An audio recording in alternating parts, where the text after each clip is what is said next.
This movie was about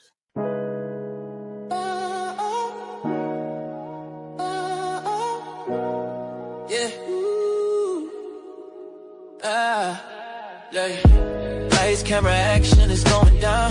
For my ATL movies, when we run this town with your host, T-Will, yeah, keeping it real. From the A to the screen, you can feel the thrill. Rolling with the classics, we're setting the pace. Highlighting the magic of our soulful space. Got the vibe, got the crew, making it tight. When the screen lights up, everything feels right. Grab your popcorn, let's make it loud. T-Will, T-Will. It's movie time, ATL style. Stand proud. From the silver screen to the hearts we steal. T-Will, T-Will. Every frame we capture is a real deal. Yeah. Talking premieres where the stars align. ATL views, yeah, they really shine. Behind the lens, capture. Oscar movie fans. All movie fans within the sound of my voice. Good Saturday morning to you. Welcome to For My ATL Movies. It's your host, T-Will, and my guy, my friend, my dude, Mr. Jordan Burton. Jordan, how you doing today, sir? I'm doing fantastic wearing my New Orleans Saints jersey. How are you doing? Oh, I think I need to put on my shades. Oh, my eyes hurt. I don't know. Jordan, since you brought up your jersey, can you tell us why you're wearing that today? So, I always find an excuse to wear some jersey. The last thing I wore for the Frankenstein and One Battle After Another review was a Kobe Bryant tribute jersey that because Kobe Bryant was an Oscar-winning athlete. So I always do my research with these, and Sinners, one of the movies we're reviewing, was filmed in Louisiana, so it felt like only an excuse to wear the Saints jersey. That's right. There you go. It was filmed in Louisiana. And today we're proposing the question, which wins the Oscar for Best Picture in our opinion? Is it F1 or is it Sinners? And in my humble opinion, we got the Super Bowl of movies against each other today. Super excited to do this.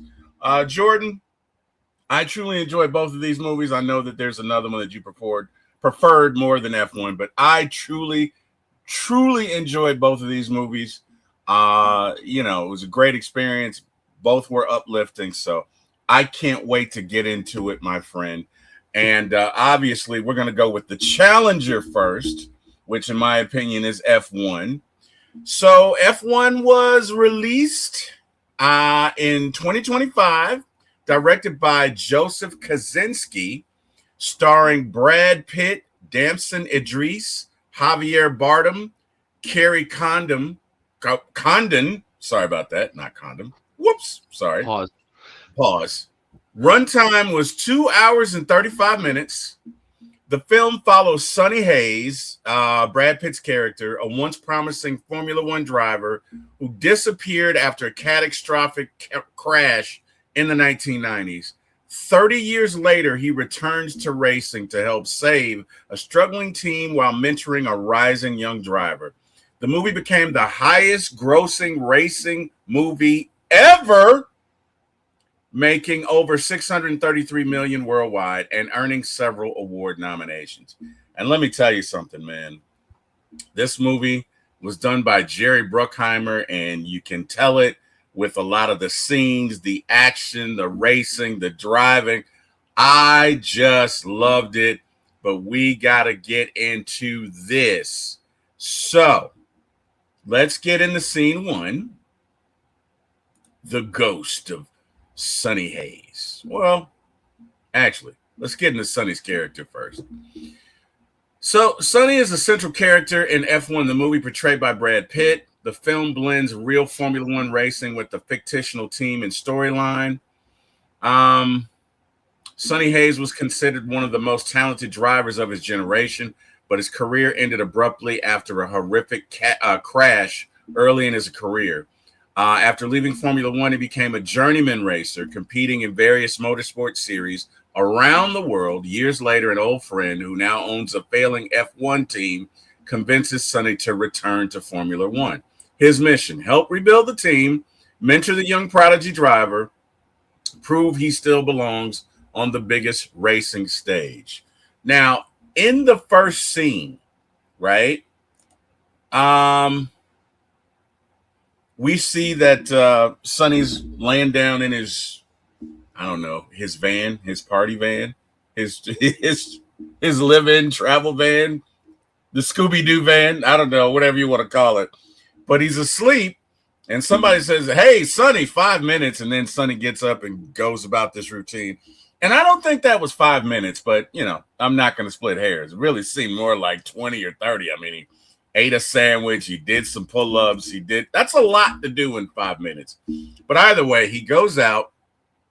He's involved in this 24-hour NASCAR race. I didn't know there were 24-hour NASCAR races. Mm-hmm. But he's involved in this 24-hour NASCAR race. He's got the night shift. So he comes in, he gets in the car, and I think he's in 8th or 9th, maybe 7th. I don't know. Either way, he's not in first. And apparently the driver, his predecessor, had lost the lead. So, Sonny gets in the car, starts doing his thing, weaving in and out of traffic, taking chances, runs the guy off a road, and lo and behold, he's in first place. And he drives for 10 hours. And, he turns over the car to the guy who drives the day shift, and he says to him, "If you lose that lead, I'll kill you." And then he says to, I guess, one of his, I don't want to say subordinates, but one of the staff, "Don't wake me unless we win. And the guy that he ran off the road is none too happy with him. And he's like, "Oh, I'll do this to you," and da-da-da-da-da-da-da-da. And Sonny just shrugs it off. Anyway, they end up winning the race. And this is the first scene and our first look at Sonny. Give me your thoughts on this first scene, George. Just what's going on here. Well, I do want to say, of all the movies we're looking at, this one I had the most knowledge of just the movie in general being made, and just a lot of racing terminology. This movie was at a lot of tracks that I know of, like Daytona, and a lot of the F1 almost all the F1 drivers in this, outside of Sonny Hayes, are real F1 drivers. Like one of them being Max Verstappen, who's, I mean, to put in perspective how great Max Verstappen is, Tom Brady. He's basically Tom Brady of F1. We used to cover every F1 race at Old Legacy, and I felt like every single time I posted an F1 race win, it was Max Verstappen winning. He's that good. So I don't know too much about F1. I actually know more about NASCAR. I've been to a lot of great NASCAR tracks. I've been to Carolina Speedway. I've gone to Pocono Raceway a lot. But I mean, I have quite a bit of knowledge. So going into this film, I was looking at it from like a sports perspective. And when they were filming this movie, I remember looking at like video, like the actual footage that you see of Brad Pitt walking down like in raceways and stuff like that. Yep. Those were actually taking place during actual races. Oh wow! And okay. like him walking into the F1 racetracks with other people, that was actually happening. Like those were actual fans all over the place that were attending an actual race event. So they did a great job of like capturing the atmosphere, because it was the actual atmosphere that an F1 race would have. But getting into this opening scene, it's very abundantly clear that Sonny is old school. Let's put it that way. I mean, just him, sleeping in the middle of this, and you know, I didn't know that there were races that were 24 hours either. I think that's very interesting. That Now, is interesting. when it comes to motor racing, I have a vast knowledge about NASCAR, and then after that, Formula One is a little shaky for me. So I don't know exactly what is going on in this. This is not Formula One. But this is like a lower level. Think of it like minor league racing. Um, so which is probably why it's a 24/7 Right. race. Right. They don't do that. They don't do it with NASCAR because NASCAR. I mean, it'd be hard to get viewers for that. But I find it very interesting. And especially having a team. You know, I never thought about the idea of having a team-centered race where after so much time you rotate drivers. That's very interesting. And I actually want to do more research on that because I think it would be fun to watch. But you can tell that Sonny, like, I mean, clearly Sonny is a level above everybody else, even at his age. Even because, but he likes doing this. He doesn't care about the money. He clearly doesn't care about the money. I mean, who knows how much money he actually has, Right. but Right. I mean, it doesn't even matter to him. So, what I find interesting is after he gets done racing, he goes from like 7th to 1st by the time he leaves the track. And as the guy who he cut off earlier is walking up to him, which, all right, I felt like there was a little bit bad acting from that guy right there. You can see Sonny had a wrench in his hand. I'm thinking to myself, what are you gonna do with that, huh? Bud, what do you think you're gonna do with that? Because you're gonna hit him. Yeah, and he would have probably never raced again. So, I look, I'd rather have it and not need it than need it and not have it. Look, speaking as a fellow 50-year-old, that dude's got to be. He's got what 20 years younger than him. Yeah, I'm not going up there empty-handed, man. I don't know what he wants to do, but I'm gonna be prepared. But go ahead. I'm sorry. No, you're right. But I don't know. Assault. I don't want to get my butt kicked. But can you imagine that? I want to get my butt Sonny. kicked. I trust Sonny. Sonny could have, because I mean, even in the way Sonny trains, like he trains like in the old, like you can tell at the start of this, he trains in an old school way. He had peanut butter and jelly sandwiches, doing pull-ups, doing workouts right before he's about to go out there. You know, and there are people that say they would never do racing. I just watched the Olympics. I would never do the last sport I would ever do in my life is not racing. I would rather never do the luge, because to sit in one of those things and go like 80 miles an hour. Oh hell! All it takes is one little shift, and you're flying off. You're done. There people have died. There's video out there. People have died doing that. People have died doing racing, but racing is we also drive every day. So, realistically, our brain probably has an easier time of transitioning to racing rather than sitting in a sled that is going 80 miles an hour. That if you shift over just a half a centimeter, you're flying off, and you are donezo. Plus, think about all the protection that you have in. You do have a lot of protection in the car, but make no mistake about it. You're making a lot of these decisions at 200 miles an hour, man. So you know, racing is not. I mean, I'd love to do it, and as much as it hurts me to admit, I'm not qualified to drive a race car at 200 miles an hour. Like that is a skill. That is a skill that very few people in this world have. To negotiate turns. Those turns are like, when you look at them, they're 30 feet off the ground on the incline. So you better know what you're doing when you're going around that turn. Like it takes a certain amount of skill. But so yeah. And you know, again, Brad may work out, but Jordan, I'm gonna tell you something, man. the first thing to go is your response time, right? So, like, if my son and I get after it, his response time is probably 4 or 5 times quicker than me just on which is why when you see baseball players get older, their swing slows down because their response time is just, hey, Father Time is undefeated. You get what I'm saying? So that, like, for me, like I could see him I don't personally get what you're saying, but okay. No, you don't, because you've got a lot of time. You don't, but you will. I'll give you about 20 years. If I'm still kicking and alive, we'll have this conversation. Trust me. But okay. So, Sonny,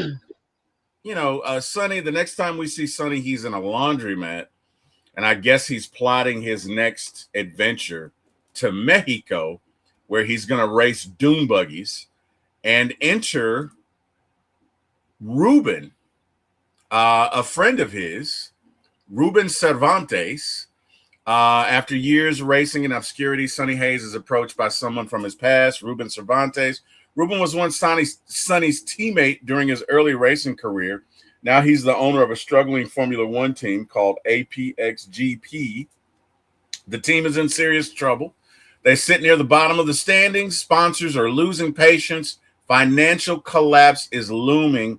I believe in this iteration of, in this movie, if he doesn't win a race in 3 years, the board can demand that the business be sold to somebody who can come in and win. And he's in the third season, and he's in the second half, and he still hasn't won a race. So he's got 9 races to win at least one race. And so Ruben believes the only way to save the team is by doing something bold. He offers Sonny Hayes one last chance to return to Formula One, but the opportunity comes with the condition Sonny will not be the team's sole star. Instead, he must mentor a talented but arrogant rookie driver named Joshua Pierce. For Sonny, this is a complicated proposition. Returning to the Formula One means confronting the past that he has been running from for decades, but it also offers something he never thought he'd get again, a chance at redemption. Now, I'm going to tell you something. The way he plays this, it doesn't feel like he's desperate to go back. You know what I mean? Mm-hmm. Like, it's when you look at most of the reviews, it's billed as, this is a redemption tale. And it is, but I don't think it's in the way that we think. Because I don't get this need from Sonny to go out and conquer this race. I don't get that at all. Matter of fact, it's quite the opposite. What I get from him is that at this point in his career, and he says this during a monologue with Kate McKenna, the engineer for the racing team, he says, it got to the point that I didn't love racing anymore. And so he said, I didn't want to experience that. And so what I think he's doing in this case is he goes to races around the world, and he just wants to be the best for that day. He just wants to win a race in that particular league, industry, genre, whatever. And if he can do that, then he walks away. Now, don't get me wrong. Formula One is the best of the best. Okay. And I think he has a desire, but it's not this all-encompassing desire like, oh, please. As a matter of fact, he turns down Ruben a couple of times during the conversation. So much so that when Ruben leaves, he says to the lady who's making his sandwich or whatever, hey, which is weird because I don't know that he knows her. Maybe he does. I don't know. It's just weird to ask a person that you don't know a question like that. I've done it before. Sometimes you need a non-biased perspective, but also a non-biased perspective that has no idea who you are. Okay. All right. So that you can formulate the average person's opinion. Okay. And so that's what I interpreted from that. And I would have done the same thing. Okay. That's fair. let's talk about what this scene reveals about Ruben. He's not just desperate, he's a gambler. He understands that bringing Sonny back is risky. Sonny is older, unpredictable, and emotionally scarred from his past crash.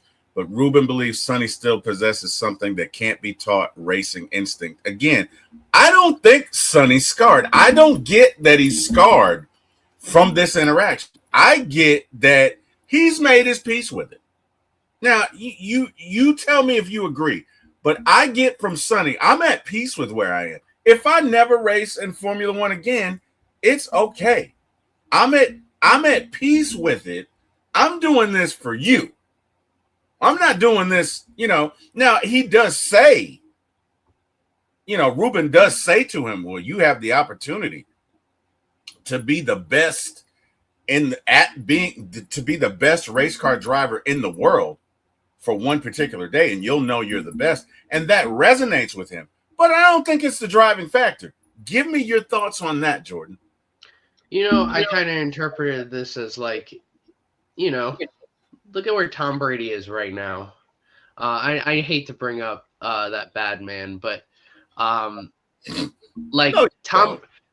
Brady could come out of retirement right now and he could be a top 10 quarterback in the league very, very, very easily. And I have no doubt in my mind about that, even though he's a few years removed. Just where he ended in his career was nowhere near like where Peyton Manning ended his career. Like Brady was still playing at a all-pro level by the time when his career ended. But it's one of those things like Brady's at peace. He could continue playing, but he's at peace with that. Mm-hmm. And that was sort of where Sonny's character is. It's like he knows he could do F1, but he's at peace with whatever he's doing in life. And his past accident, I was that's probably the one part of the whole movie that I was just like I wanted to understand a little bit more, because we really didn't dive into it all that much outside of like a dream sequence and stuff like that. Yeah. I just felt like there was something missing with that in the whole movie. So when I felt like that could have been something we could have brought back like towards the climax of the movie or at the beginning of the movie, either or. But I mean, yeah, he does seem like he's at peace with that, and that as the movie goes on and the better he does, the more it gets brought up, the more it comes back to his mind. So it might be one of those things that he's not at peace with it. Maybe he's pushed it so far to the back of his brain and down that he's numb to that now, and that the better he does, the closer he gets to confronting that emotionally. Okay, all right, that makes sense. So let's talk about Sonny's arrival at APXGP. He walks in, and he's told that he wasn't the first choice, not the second one, but rather the 8th one, although he says he feels like the 9th.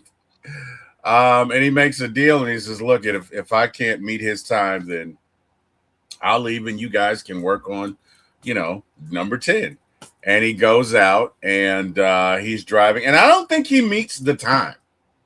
I don't think he didn't meet it in segment 1. He didn't meet it in segment 2. Segment 3, he was almost there, and then he crashed the race.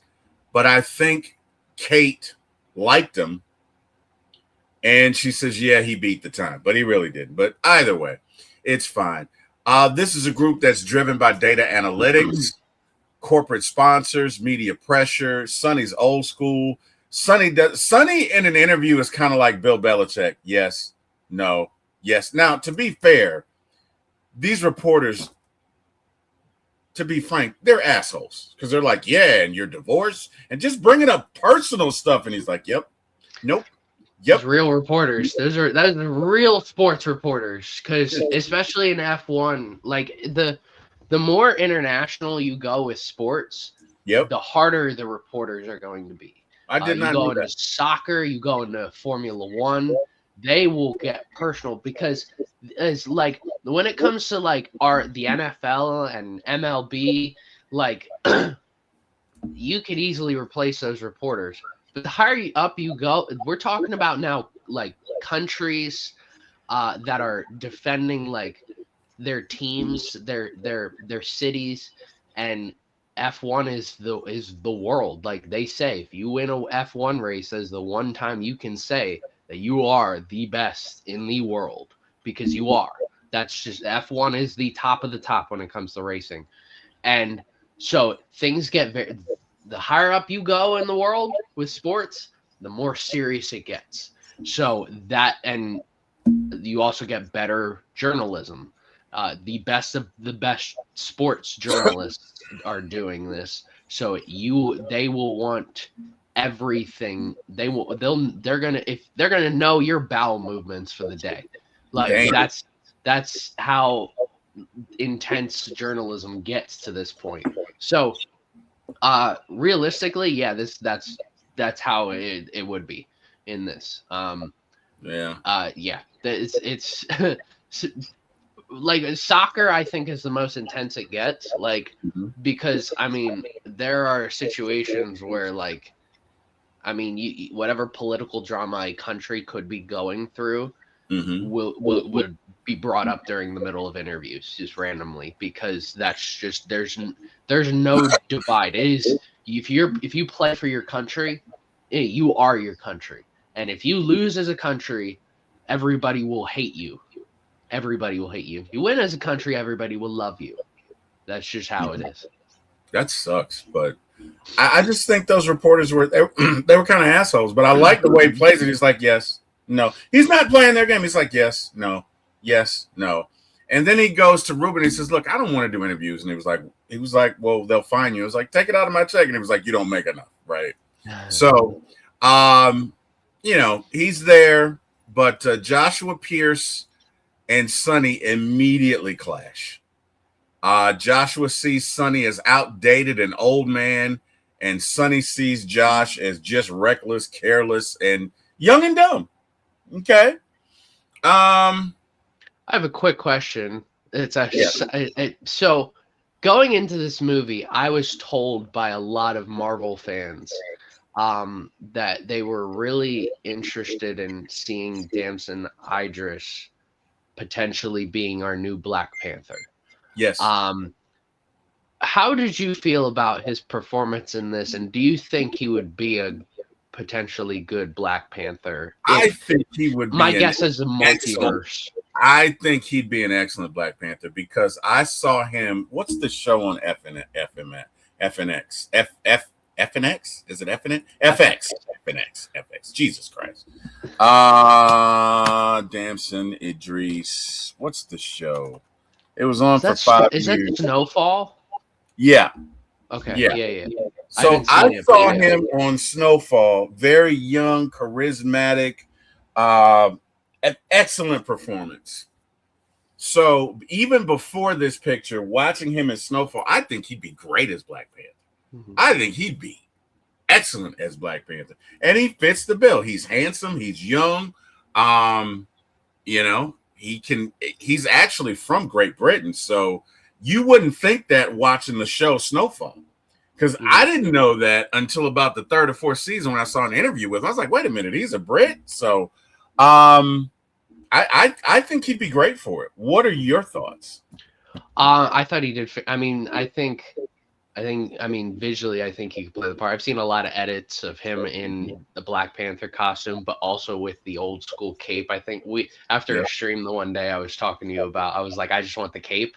And I'm like, yeah, visually he would definitely be a great Black Panther. Yeah. Acting wise, I think he's a really good actor. The one actor I've personally have as my front runner, and then probably Idris, is David Johnson from The Long Walk. I think he's got a little bit more of the swagger that Chadwick Boseman had. And I think both are great actors. I want to make that very clear. But David Johnson, when I was watching him as A Long Walk, I was literally in the middle of watching the movie. I'm like, I need him as as the next Black Panther. Like I will defend that to my grave. But I also think he might be a little too young. I think Idris. I don't know how old he is. David Johnson. He's 30. Oh, actually, he's not that old. He just maybe he's a He little looks short. young. He looks young. He's just a little short. Wait, how old's Idris? That's another thing you have to look at with like these actors is like they're gonna be in multiple movies over years. So, Idris is. He is 34. All right, so they're around the same age. Mhm. So either one could play Black Panther. I think just from the looks, Idris has him beat. I think from the acting perspective, I just like Johnson a little bit more. Okay. But otherwise, yeah, I think after I knew going into this, I'm like, all right, it was almost like a warm up for me, saying like, if this guy is our next Black Panther, then okay. In fact, Johnson and Idris have both been asked questions about potentially being Black Panther.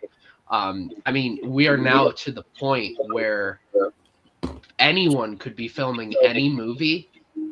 And if there is a roll up for a Marvel or DC project, people will be like, okay, so a lot of the public really likes the idea of you potentially being this character. What are your thoughts?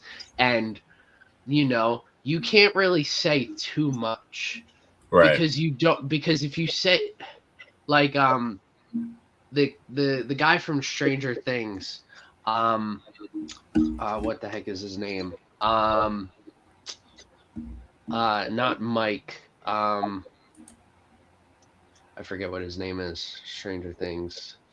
You got me there. I got off the Stranger Things ride at season 2, so you got me there. I drifted. I never came back. So Lucas. So Caleb McLaughlin is the actor's name.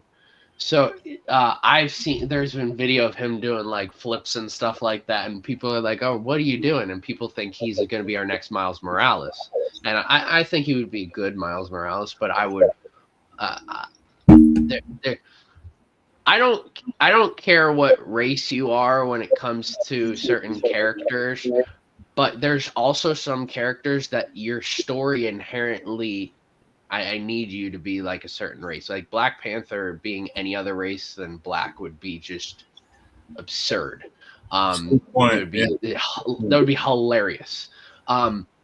Miles Morales, you need some sort of Spanish in some sort of Spanish, because his character inherently, like his dialogue, the way you write him, there is Spanish background in that he speaks Spanish to his mom. And like, I would like that. It's not necessarily a huge need. That's something Chase McLaughlin just isn't. But again, not a huge need. But there's just some characters where it's like, I do want you to be a little bit comic accurate. That's my comics coming out. Like, I want you to be a little comic accurate. But like, getting back to the start of this, I think Idris is a great actor. If I saw him I doubt he wouldn't be in Doomsday, but if I saw him in Secret Wars, with the cape, please have the cape. If you're gonna have any sort, the next Black Panther needs to be something distinctly different from Chadwick Boseman's Black Panther. understood. Because you just need to do something different. It's in the same light as how they went from Toby to Andrew in Spider-Man, like or any Superman to any other Superman ever. There's always a distinct difference. Right. So do that by just give him the cape. Give him the cape, because it also looks really cool. Because I mean, you Google any photo of Black Panther in the comics with the cape, and it looks sick. Does it make him look like Batman to some people? No, but I love it. I think No, it's really cool. It it's also dope. it makes him look like a king, which is exactly what T'Challa Yeah. is. It's Yeah. King T'Challa. Yeah. Also, another idea, if we're not doing multiverse, he could theoretically play just an older version of T'Challa's son. And if you look at David Johnson versus Damson Idris, I think Damson Idris could 100% play like an adult version of Chadwick Boseman's T'Challa's son. Yeah. Like I definitely could. Yep. Okay. So Joshua Pierce, Damson's character in F1, enters Formula One as a highly hyped rookie, promoted quickly through the junior racing ranks. Key elements of his background: grew up idolizing Formula One legends, dominated junior and racing categories, seen as the franchise driver meant to revive the struggling APX GP team, faces enormous pressure from sponsors, media, and team management. His arrival is meant to signal a new era for the team. And I agree with that. And there are a lot of things going on with Josh's character. One of the things that we see is his teammate, and I can't think of his teammate before Sonny, but he's asked to, hey, can you say something nice or do a promo about so-and-so? And he said, you mean the guy who, when he was on another team, said I wasn't ready to be in Formula One? Sure, I'll do it. But I think that the director here is trying to show that there's a side to this, especially if you make it to the level that they are, where you got to do things you don't want to do. You got to do promos. You got to shake hands with people you don't like. It's about the image with him. And I think a large part of his struggle is, blending the image with actual racing and winning. Because he's young. You don't know what you don't know, right? And he and Sonny initially clashed because Sonny is all about winning. And right now, in the beginning, Josh wants to win, but Josh is about his image first. At least that's how it seems to me. Give me your thoughts on that. Yeah, and I mean, it makes sense that's I think why it makes sense when the crash happens, because he's all about being the face of this. And he theoretically gets scarred from that, and he can no longer be the face. So, I mean, what I got out of this is, this is where I think the movie becomes very stereotypical. I think this story is very stereotypical. I think if this movie came out in like the mid to late 80s, it would be hailed as one of the greatest movies of all time. But I just because it's like, all right, old veteran comes back, educates and mentors the young star, or the young star then learns, and the old veteran ends up winning in the end. Like it happens in so many movies. It is a very stereotypical story. But their feud that they have is more like Sonny is most of the time it's the young vet that's like almost like, whatever, man, like I'll do what I want. And the old vet is like no, you need to put your face out there and be cool and stuff like that. But it's almost like the roles are reversed, where Sonny's like, Sonny wants to win, and Sonny's the guy who doesn't care about the media and stuff like that. And and Josh is Joshua is the guy who's like putting his face out there and wants to be the face and talks to the media and stuff like that. So it's a little bit of a role reversal there. So, but yeah, Joshua, and I like his character, because when you are introduced to him, like he says hi to everyone. He is very nice to everybody. There's just almost like that's where the athlete in him comes out. And I think he does a great job of acting because like he's really nice to everybody, but when it comes to certain things, that when it comes to the sport, it's like there's a switch in his head that's like I don't care who's in front of me. Hey, I'm gonna try and tear you down so that I can go up. Yeah. And that's the one thing that I think he has to learn, that it's like he needs to find a balance between the two. Yeah.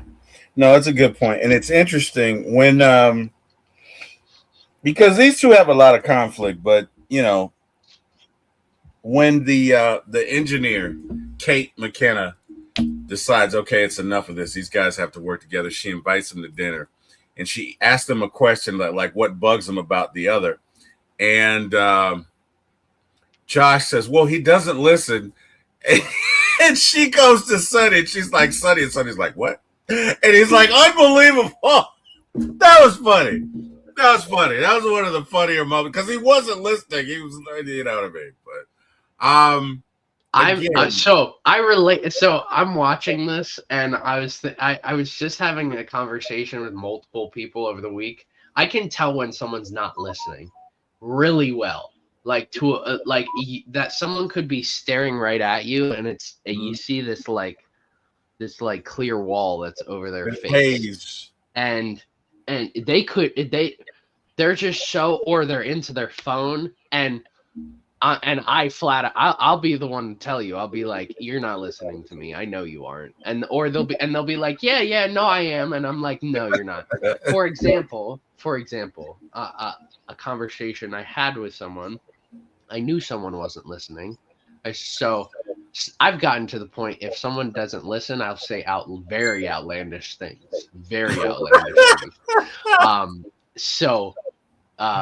One time I was at home and I was talking with someone, and I was like, you're not listening, are you? And they were just so out of it, couldn't hear anything they were saying. I was like, all right, well, I just want to say I have chlamydia. And that's exactly what I said. Didn't hear me whatsoever. Didn't hear me at all. I don't have it. But I will say I've learned to now say the most outlandish things. So when someone does snap out of it, I'll be talking about like, yeah, so I saved this older woman from a burning building, and then the dog just was on two legs and was walking up to me saying, thank you for your service. I will say the most random things. And they'll be like, wait, what? What are you talking about? Wait, that's I get to that point. It's like a superpower now for me. I know exactly when someone's listening, and maybe I'm getting too personal with that, but I know when to not listen. I work a lot on my phone for sports reasons, but I also know. I will also let you know, hey, I'm working on this right now, and I will, as soon as I'm done, I will put my phone down and I will listen. That's how you be smart about it. Now, if you're not listening, I will tell you, oh yeah, I have chlamydia. Oh, by the way, I grew a third arm, and I accidentally cut off my thumb, or I was a part of a right wing paramilitary group 10 years ago. And you know, so. JFK was assassinated by Tom Brady. Yeah, there you go. There you go. On the grassy knoll. Okay, so core dynamic between Pierce and Hayes, Sonny Hayes, old school racer, veteran comeback story, instinct-based racing, haunted by past failure. Together, they symbolize two generations of Formula One colliding. Joshua Pierce, modern analytics-driven driver. Rising superstar, data-driven racing, fueled by future ambition. And the difference between these two, for me, number one, Sonny uplifts the performance of everybody around him. You know what I mean? As the film progresses, we begin to see him running with the staff. And it starts with 3 or 4 people, and it ends up with about 20 all running together. As a matter of fact, in every one of their meetings, they're like, okay, this is plan A, plan B, plan C. And in one of the races, after they've raced, I think they've raced a maybe 2 or 3 with Sonny. He's like, you know what? C is for combat because we're going to have to do this. And they're like, combat, combat, combat. And they get this chant going. Dude, the team is believing in him. They are behind. That is a skill that he has. As a matter of fact, when Rudy recruits him, the first thing he says is, I need somebody to help me build the team. So he recognizes this as a strong point in Sonny. And this is something that Josh has not yet mastered. And how could he? He's a kid. But let's go back to the injury with Josh, because something happens here, right? Sonny is making moves, but the team is beginning to see that Josh is advancing. Like in a race before that, he does these quirky things, like, he gets, for lack of a better term, he blows a flat, but he does it at the right time, so he has to be called off, but then the rest of the track has to be delayed or whatever, so Josh gains a few seconds there. Then he does it again. I think he does it like 3 times in a race. Then in another race, he did something different, but he knows racing and he knows the rules so much so that he's able to manipulate them to the team's advantage so that Josh can advance and start to place higher. And in the process of doing this, they start to build a little bit of trust together. And then it happens where they have this race, there's rain, and they're trying to win. And I believe if Josh can get past this one guy, he's going to win the race. But it's raining, which was Max Verstappen. That's he's to put it in perspective, he's going up against him, and not even in my opinion, he's the greatest racer, or maybe of all time. Tom Brady. There, you could probably Google lists of the greatest athletes ever. There might be some that have him above Tom Brady. Okay. That puts it in perspective how great this dude is that he's racing up against in this specific scene. Gotcha. So, Sonny says to him, follow me. And as they're going around this turn, he says, wait, don't pass, wait. And Josh sees it and he's like, no, I'm going for it. And he flips and there's an explosion and his hands catch on fire. But initially he blames Sonny because A, he doesn't trust him enough, and B, he doesn't trust him enough. So he blames Sonny for it and he's hospitalized. And Josh's mom reads, poor Sonny the riot act, like, oh, da-da-da-da-da, if he doesn't get better, if something like that, and he's like, okay. That's the funny thing about it. Sonny doesn't argue. He's like, yeah, okay, all right, you're going to kill me. Okay, I get it, sure. And he tries to explain, and she doesn't listen, and he's like, fine. And he's old enough to know that, there's sometimes some battles you're not going to win. So, hey, you know what? Just let her have it for this moment. It's okay. But this is a core moment, a key moment in this film, because this is, to me, when things shift and when the team really starts to follow Sonny. And the problem is Josh has an agent who's his cousin who really knows nothing about racing, nothing about the culture. He's just all about, and I get it, he's his agent.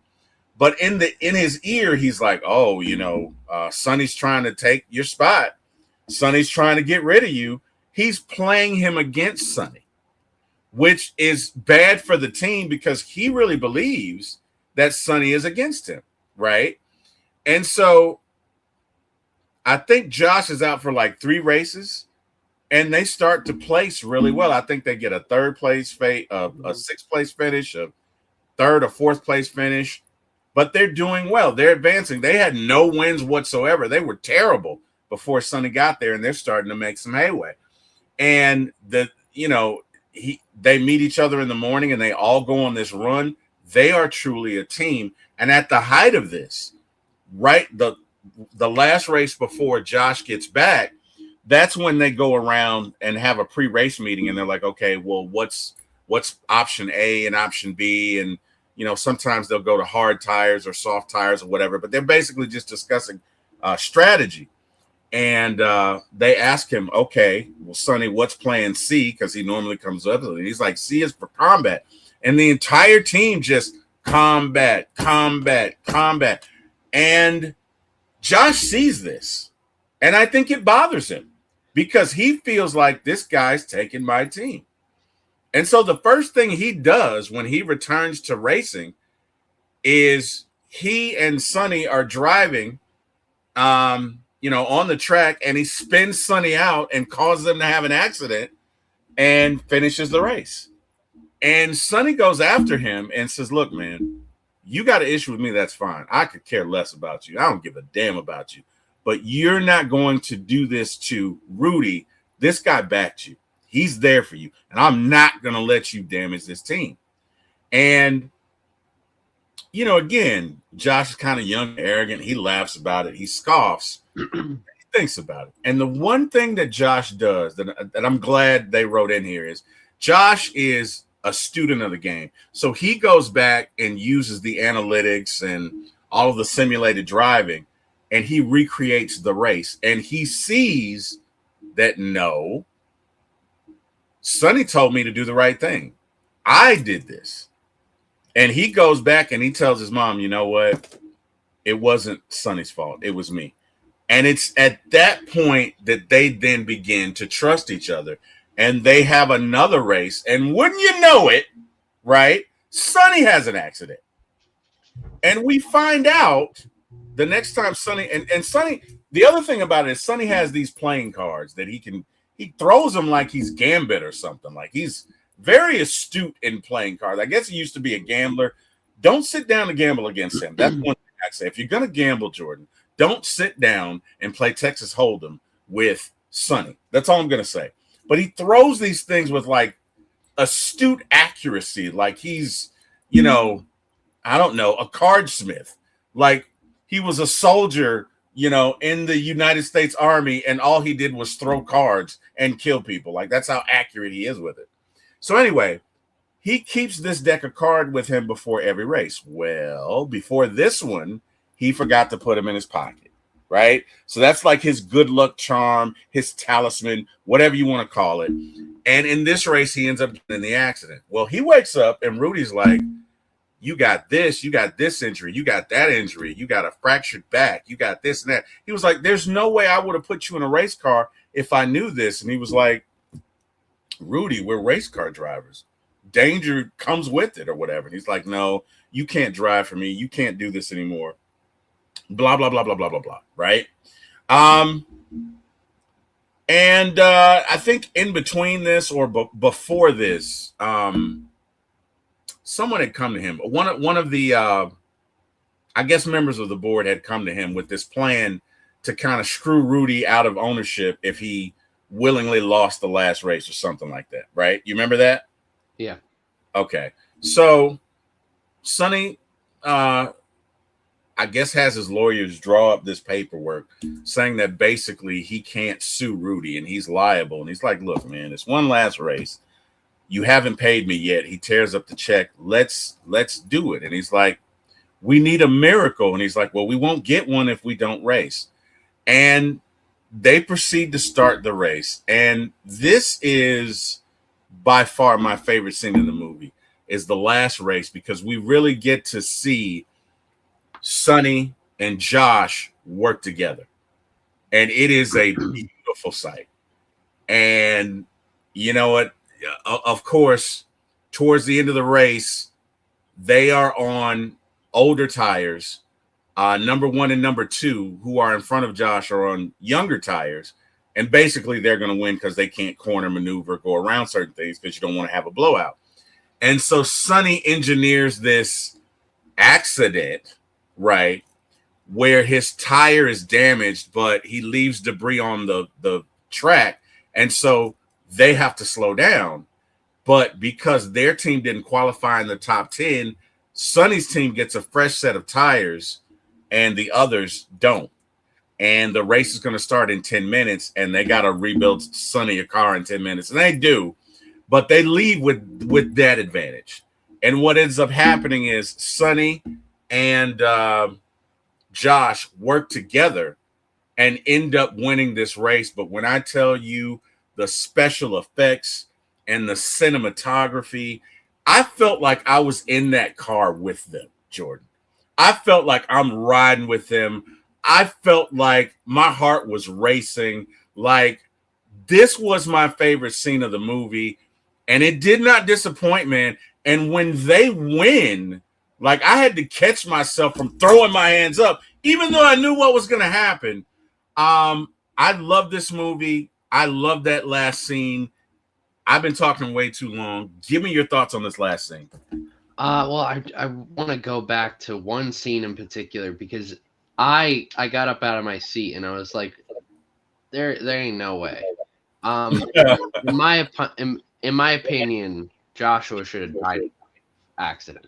Yeah. That whole car was on fire. I want to make that very clear. His hand should not have been the only thing on fire. This man should have looked like Two-Face, but his whole bad side is his whole face. Yeah. Look, I've seen a lot of accidents, especially in racing. When it comes to history of sports in general, I've seen the good and the bad. I've seen a lot of there have been football players who have died on the field. There have been basketball players who have died on the court. There have been racers who have died on the racetrack. And there have been in racing in particular, there have been very tragic. Like, I'm talking, ever seen Final Destination 3 or 4 with the racetrack? But like, that's actually stuff like that's actually happened before. He should have died in that. If anything, his whole body should be scarred, not just his hands. Right. That was the part where I had to stand up and be like, "Get out of my face!" There's no way this dude is sitting. He should be in a coma, and there's no way he should have returned that fast either. He should have been out for years, because that's a year's recovery for something like that. Yeah. So if there's anything that took me out, it was that, because I was like, it would be the equivalent to in the first Top Gun movie, Tom Cruise's partner in Goose surviving.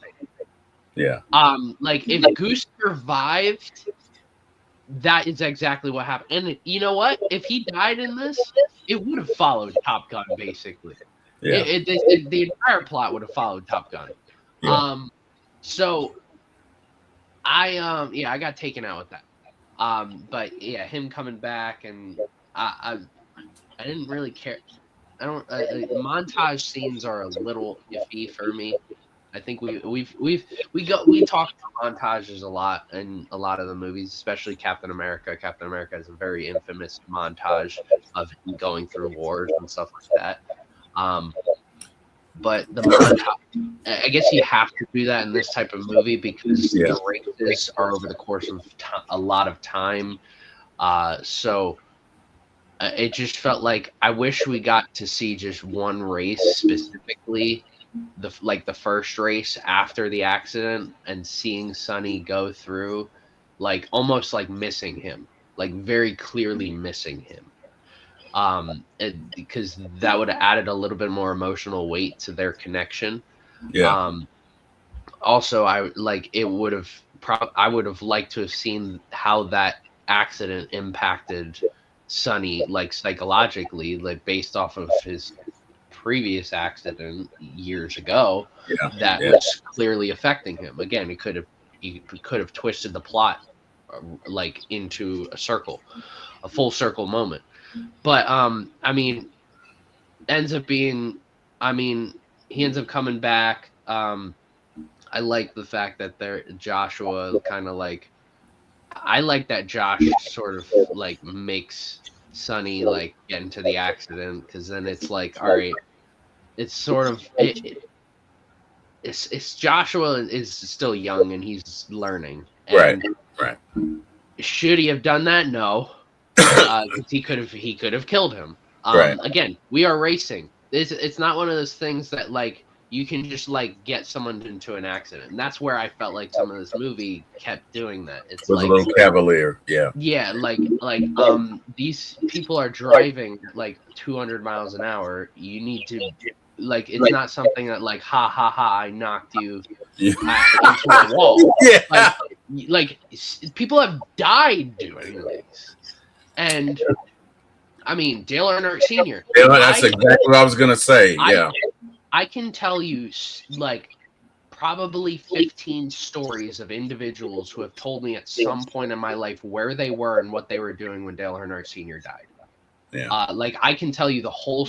In fact, I have a so I have a lot of weird memorabilia. I mean, I have a photo of. I have a autographed Sports Illustrated cover of Ed Hockley, the referee. That like I have weird memorabilia. That's my weirdest. Up there is I have a Dale Earnhardt Sr. piece of his tire from a race that he won that is framed and with the certificate of authenticity. Weird stuff, I know. But like people tell me all the time where they were when Dale Earnhardt Sr. died and when with the accident.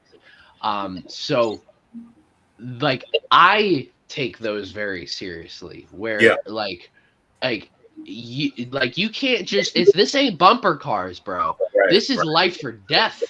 Like you are in a death machine going 200 miles an hour. This is not something to mess with at all. And that's something that I got taken out with also. But I do like that they end up like I like that Joshua realizes that he's wrong. And because that's a learning point. I think a lot of younger generation they need to even people my age and younger they need to realize that they're wrong at times. Especially with certain life or death situations, you need to understand like I'm not invincible. I'm wrong in this and I should have been more careful. And in doing so, I mean, I think also Sonny coming back from his injuries a little too quick also. But I mean, it seems like everybody's got Adrian Peterson's genes in this movie. If Batman can come from a broken back, you know what I mean, in 5 months, then that was months. I feel like these people are coming back like broken back later. A broken back. This guy was on fire. He was the Human Torch. Human Torch. His whole body was on fire. And they're like, oh, no, it's just your hands. Okay, Doctor Strange. Like, what are you, Doctor Strange? Like, oh, it's just the hands. Like, go to Kamertage, bro. Like, come on, man. It's ridiculous. It's just ridiculous. But I like you. My favorite part was his final race. I think because it's one of those things in sports when it comes down to like championship like game sevens, and you need to win. Sometimes things just everything that there are certain things that you go through in any game. That you're like, okay, I need to do this. And like Sonny throughout this movie has had times where he's like, all right, I'm gonna stall out. I'm gonna like purposely wreck my tire so that Josh can get a little advantage. He's had that happen, and he does that in this movie and in this final race.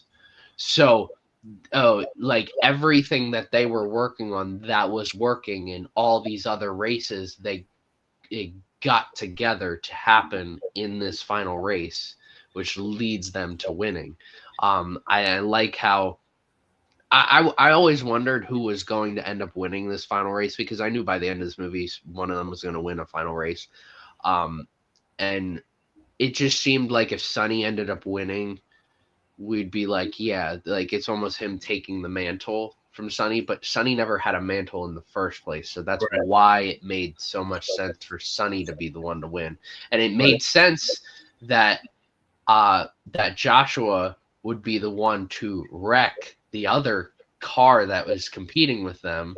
Yeah. That way Sonny can be the one, and he's got a smooth. It's crazy because a lot of racing movies end with like a close finish.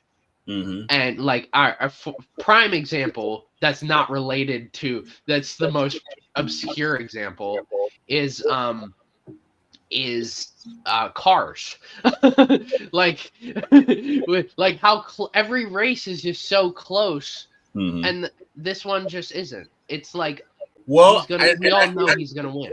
I think there's a reason for that, and that because he describes, after his tryst with Kate McKenna, which they have a tryst, they have a few, they're at a party, they go back, they have a thing, and in the afterglow or the morning after, whatever you want to call it, they're having a conversation, and she's clearly smitten with him, and so she's just laying on his shoulder, and he's telling her his tales of woe, and he's like, I've been searching for this moment. And there's this moment where everything is right, where you're just driving, you're hitting all the turns, you're hitting all the corners, everything's going right, and it's like flying, right? And then we go back to that last race after Joshua takes out the guy, and we see the way he's negotiating these turns. Jordan, he's flying. And she says it. She's like, somebody says, "Well, what's up with him?" And she's like, he's flying, because she gets it. She gets it. They have an unspoken language. They've been around each other so long. She knows what's going on, and she knows in that moment he's gonna win, and nothing's gonna stop him. So from that standpoint, I got it. I got why they did it that way, and I was a huge fan. You know what that reminded me of, Jordan? Have you ever seen Any Given Sunday? Yes. Remember in the last scene where Jamie, they decide the play, and he's going to go left, and then he's going to go right, and he's going to throw, and then he just decides to run, right? Yeah. And all of these things flash in front of his mind as he's about to do it, and then he finally just jumps over the pile and scores the touchdown. It kind of reminded me of that as he's negotiating these turns. I thought that was very well done. I like the way that they ended that, but again, that's just me. So, I liked it because it was different. Yeah, and that's where, like, I keep saying that this is a stereotypical story, but I like that it wasn't a close race by the end of it. Like, it was a close race in general. But when we get to the final stretch, it doesn't need to be. It is Sonny knows that he just needs to cross the finish line. And I like that the way the cinematography, and I'll talk about the cinematography in my rating for this movie, because I have a lot to say about that. The shot that, like, you're looking around the car, and you don't see any other cars around him. Right. And it's just him and the finish line. Right. That is a beautiful way to end that race. It really is. It really is. This movie made me stand up and shout, man. I love this movie. I thought it was great. We got to do one after this that's a little bit better. But for me, and this is just for me, I know it was stereotypical, but Jordan, a lot of times I go by how I feel after a movie. You know what I mean? Like, when I saw Breaking the first time, and this is way before you even thought of, so I don't even know that you know about this movie, but Breaking came out when I was 13, and Jordan, it started me in my breakdancing journey, which, it's gone on for years. But I love that movie. Now, that movie was okay. The second movie was terrible. That movie really wasn't much better as far as a movie is concerned. It was terrible, but the impact that it had on me, you know what I mean?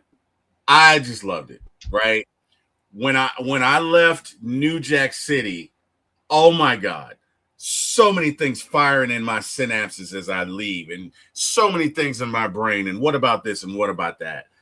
And when I finished watching this movie, Jordan, I wanted to go get in my car, get on 285 and drive 130 miles an hour because I'm old. But I really, really wanted to do that. Like I had this urge, this primal urge to just get out in my car and go really, really fast for as long as I could. So for me, you like the buildup, right? I gave this a 9. I gave it a 9 out of 10. Now, I'm sure you're not going to do it, but I'm going to guess. Knowing you're going to give this one a 7.5 out of 10. But now you can tell us. Give us your rating. So, I really like this movie. This is probably a movie I would rewatch. Like, you know, Frankenstein's a hard movie to rewatch. Yes. Like, yes. I wouldn't. While I'm going to have Frankenstein higher than F1, that's because the story was something can't be more unique, but it was unique in itself. Yeah. Like I've seen F1 movies like F1 play out all the time. Right. Like immediately what came to my mind was like Top Gun Maverick, like any 80s movie ever, Miracle. There's just so many different movies that you could pop in my head that I'm like, yeah, I get it. Again, this is maybe the Oscars. Just I wouldn't put this up for Best Picture.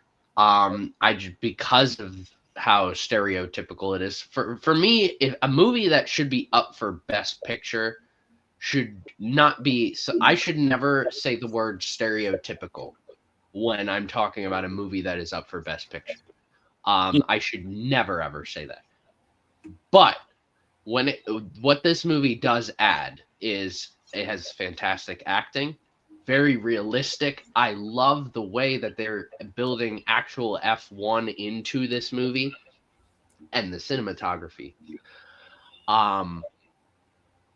It was better than Sinners with cinematography. That was from a cinematography standpoint. This was the best film that I saw last year. Just how they were able to capture the cars racing, and it was incredible because I felt like I was in the car the whole time. Right. For me, like normally I would give this movie like an 8 out of 10, but the cinematography was so great, and it added another layer. I wish I saw this movie in IMAX. I want to make that very clear. With Frankenstein, I don't care that I didn't see it in theaters. With One Battle After Another, definitely glad I did not pay money to see that movie. It's not bad. It's just there's certain movies I would never pay money to see over 200 hours of that. Oh my god! I wish I saw this movie in theaters in IMAX specifically. Yeah. Because I think, and I saw Sinners in IMAX. I wish I saw this movie in IMAX because I think I would have had a fun time. So I gave it an 8.5 out of 10. Okay. I enjoyed everything about it. You know, I know a lot of people who actually don't like Brad Pitt at all. Brad Pitt's always been a very mixed bag for me. I have a lot of movies that I enjoy of his, but I wouldn't say his acting is something that I've ever been like, yeah, he's one of the best actors I've ever seen. Like, I wouldn't even put him in my top 10 actors that I've seen. And I'm sure if you Google top 10 actors of the last like 30 years, he's probably in the top 10. I've never thought that way about Brad Pitt. My favorite movie of his is The Curious Case of Benjamin Button, and probably Seven is up there too. But I enjoyed this movie. Acting great. The story again very stereotypical. And another thing is, maybe this is a nitpick that doesn't affect the rating whatsoever, but the fact the movie's called F1, I feel like we could have picked a better title. Title, yeah. That's like it is the equivalent to making a football movie and calling it NFL. Yeah, Is the equivalent to making a baseball movie and calling it MLB. Is the exact equivalent to that. Yeah. Like, imagine making a movie where an older veteran quarterback comes onto an NFL roster, onto let's go with the Browns, goes onto the Browns, aging veteran, but they got this young guy in at quarterback also, and he's here to really help and mature him and stuff like that. Then the young guy gets hurt, veteran comes in, wins a few games, and by the end of the season, it's the the young guy. They're in the Super Bowl. The young guy ends up getting hurt, or feels like he could complete a hail. It feels like the veteran guy could complete a Hail Mary pass. So he's like, "Hey, put him in." He goes in, completes the Hail Mary pass, and then that's literally how this movie plays out in NFL terms. And calling like that given movie, Sunday, it's like any given Sunday in reverse. yes, Okay. and calling that movie NFL. I got Like you. that, I didn't like. There aren't a lot of people who in America that are F1 fans compared to the world. Right. Like F1 is a more worldwide known Right. sports league. Right. So that's where a lot of people probably don't have an issue with the title. Like I have to, like how it says on there, F1 the movie. Like I have to preference that by saying F1 the movie, because when I say F1, I think of the actual Formula One racing, right? I got you. Another aspect of the film, like I had touched on, just the ability to incorporate actual F1 racers and actual F1 races into this. Yeah. It was fantastic. Like I said, with Max Verstappen was in this. There was what was his name? I have to Google him. Lewis Hamilton. Lewis Hamilton actually helped produce this movie. Lewis Hamilton is also a great F1 driver, but like they knew exactly what they wanted to do in terms of like all the F1 terminology.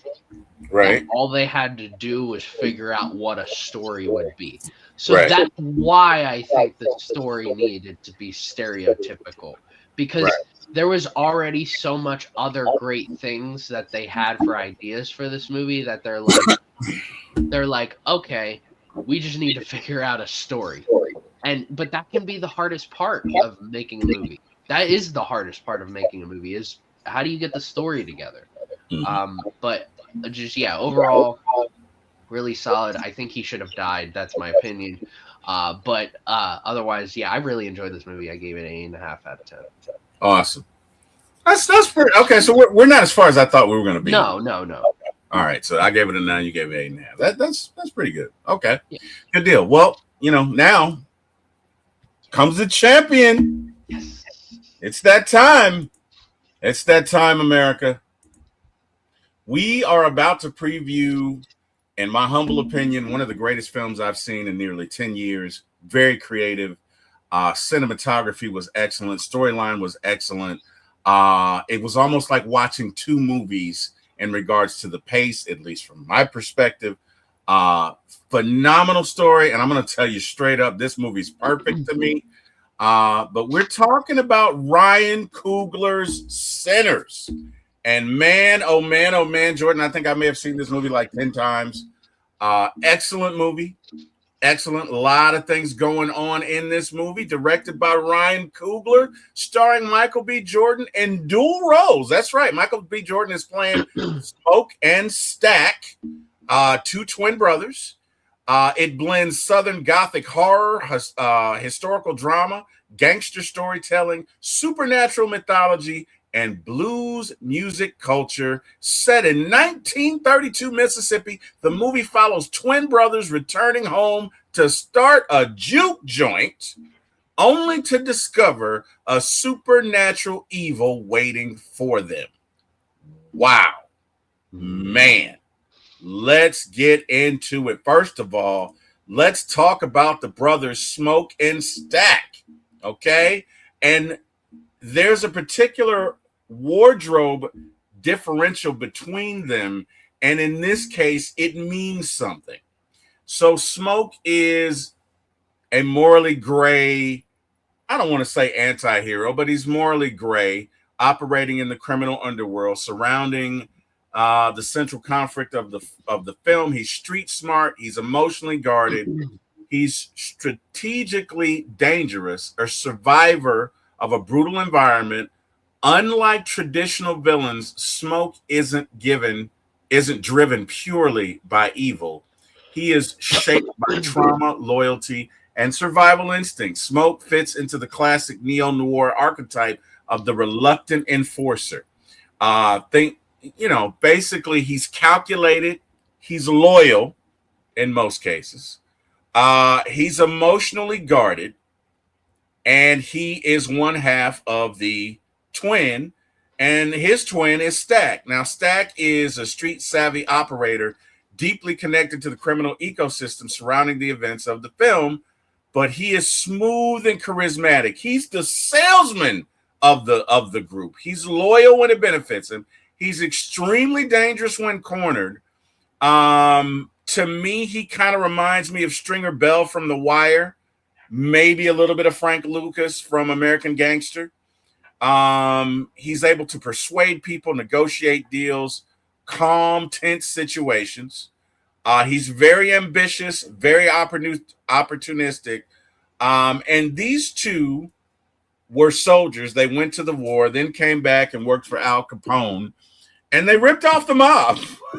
They ripped off the Irish and the Italians and basically pitted them against each other and came to Mississippi to start a juke joint. Now, when we first see the fellas, right? Well, okay, let me take a step back. First and foremost, this is the director of the film, Mr. Ryan Coogler, okay? And let me give him his propers. He's probably going to receive an Oscar. Outstanding director. Also directed Black Panther, Black Panther Wakanda Forever, Creed, Fruitvale Station. Excellent director. This was released on April 18th, 2025. Domestic box office was 267 to 280 million. International was 83 to 89 million. Worldwide total was 350 to 368 million. This film became one of the highest grossing original movies in years. Rotten Tomatoes gave it a 97 to a 98% approval rating. Metacritic about 84 out of 100. IMDb about 7.5 out of 10 because they're assholes. And Cinema Score gave it an A, which IMDb should have. You can get the finger.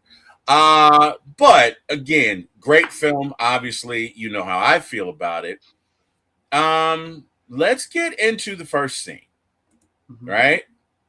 This is Sammy, which we'll come back to Sammy in a minute because the film starts with Sammy.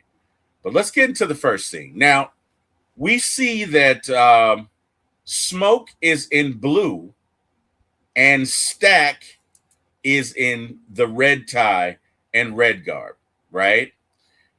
And this was by design. So this is why the colors matter. Blue is often associated with calm, thoughtfulness, spirituality, restraint. Smoke is generally the more controlled and morally grounded twin. He ultimately chooses humanity and sacrifice instead of power or mortality. Blue also subtly connects to Southern folklore like haint blue, and we'll get into what haints are a little bit later. But it is traditionally used for spiritual protection from evil spirits. Okay, Stack is in the red. Red symbolizes passion, aggression, temptation, danger. Stack is portrayed as the more impulsive and risk-taking brother. He personally aligns with the vampires' offer of power and immortality, which foreshadows his eventual transformation. Okay, so here we have Stack and Smoke, right? And they're waiting on the club owner to meet them so that they can buy the club and turn it into a juke joint. And this is the initial scene that we're talking about. And Jordan, I've been talking way too much. Give me your thoughts on this first scene. Well, I want to say going into this movie, like F1, I had knowledge of like when this movie was being made, like I had pretty good knowledge. I heard Ryan Coogler wanted to do a vampire movie, and I was like, yeah. I was like, that sounds cool. I was like, Ryan Coogler's a great director. I love a lot of his movies. And I was like, yeah, I'm looking forward to it. And then I heard Michael B. Jordan was casting, and I was like, Michael B. Jordan's one of my favorite actors right now. If Michael B. Jordan was in a movie about a dancing hippopotamus, I'd be like, honestly, It doesn't matter what Michael B. Jordan is. I love him in Creed. I absolutely love him in Creed, and I love him as Killmonger in Black Panther and Black Panther: Wakanda Forever. I loved him in Chronicle. It's another niche project that not many people know about, but I loved it. I don't think I've seen a Michael B. Jordan film where I didn't like his role. Right. I always enjoy watching him in something.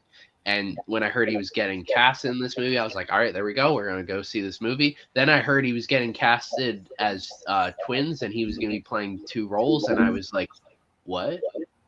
That's when my intrigue for this movie, like during the producing stages, the beginning stages, really peaked, because I was like, how the heck how's he going to do that?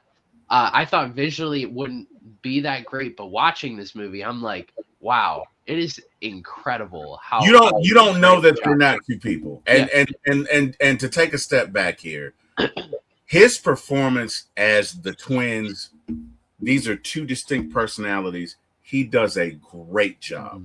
Not a good job, a great job, an excellent job, a superb job. This is an elite portrayal of twins.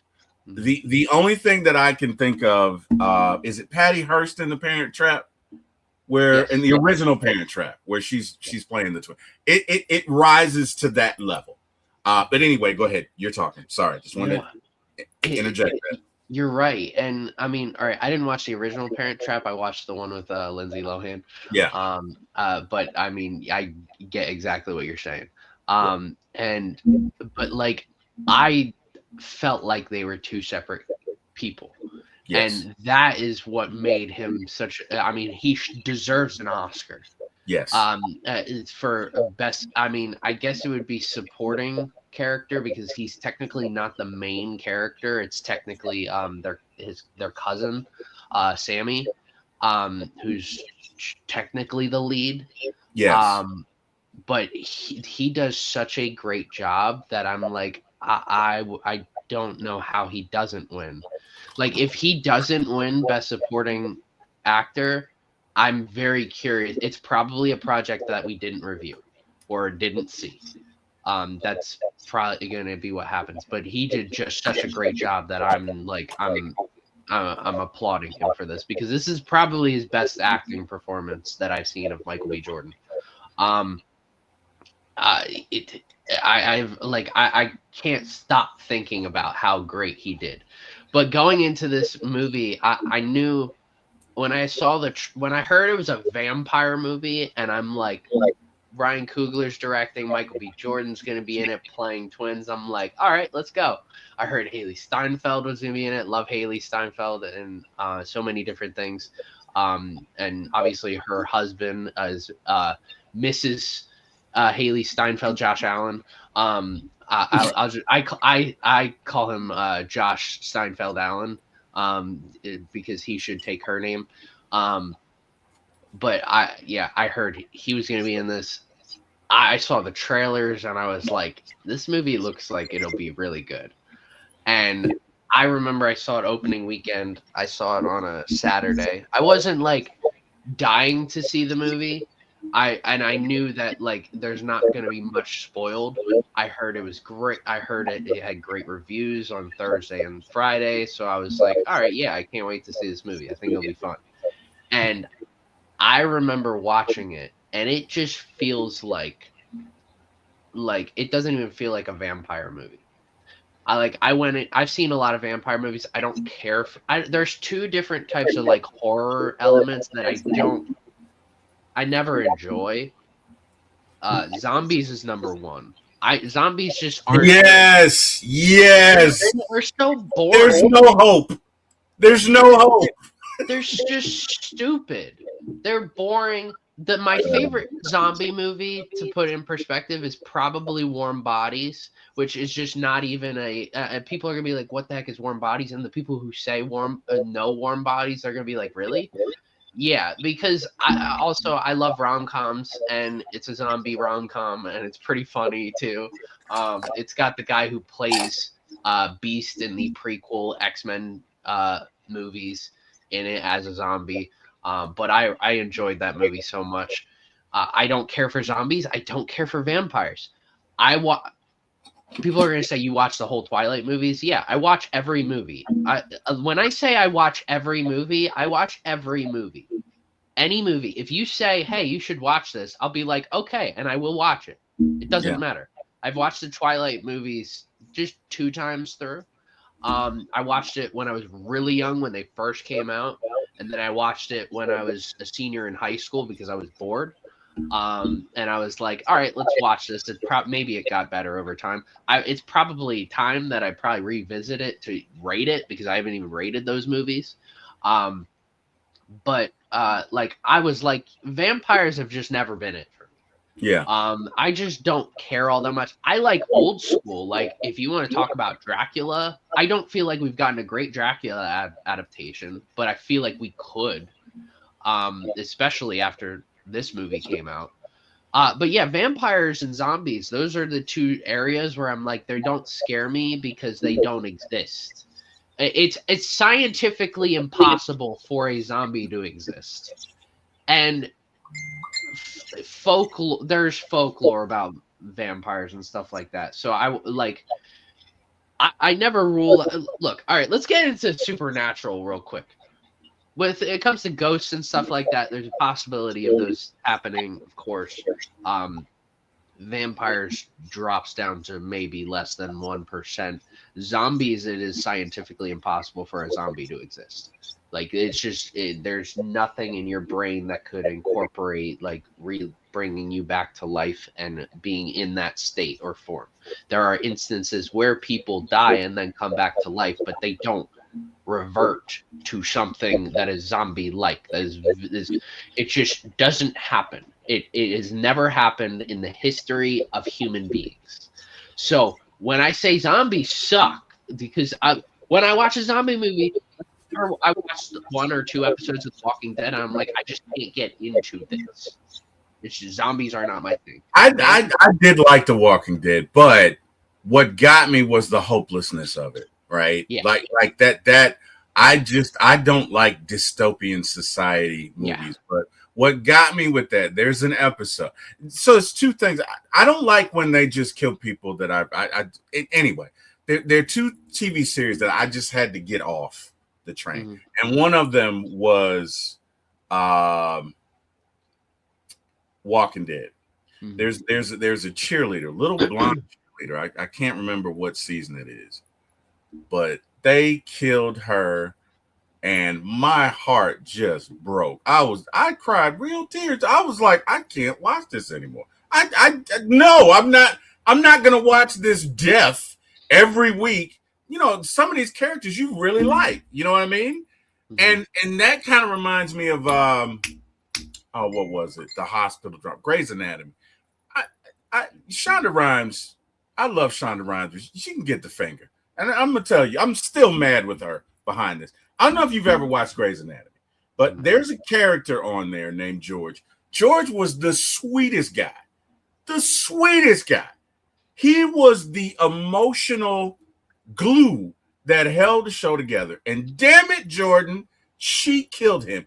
And when I tell you that day in the Wilson household was a sad one that will forever be remembered as the death of George, I am not. You would have thought a family member. Like, everybody was crying. I lived with 8. Everybody was crying. Everybody was like, "Oh God, it went on for days." I will never watch Grey's because of that. I don't like shows where they just kill people unnecessary. Anyway, whatever. That was just my. Shonda Rhimes, again, you can get the finger. I really don't like that you did that to George. Anyway, let's get back on because we're on a tangent. Yeah. Well, I wanted to finish off by saying, yeah, I don't care for vampire movies.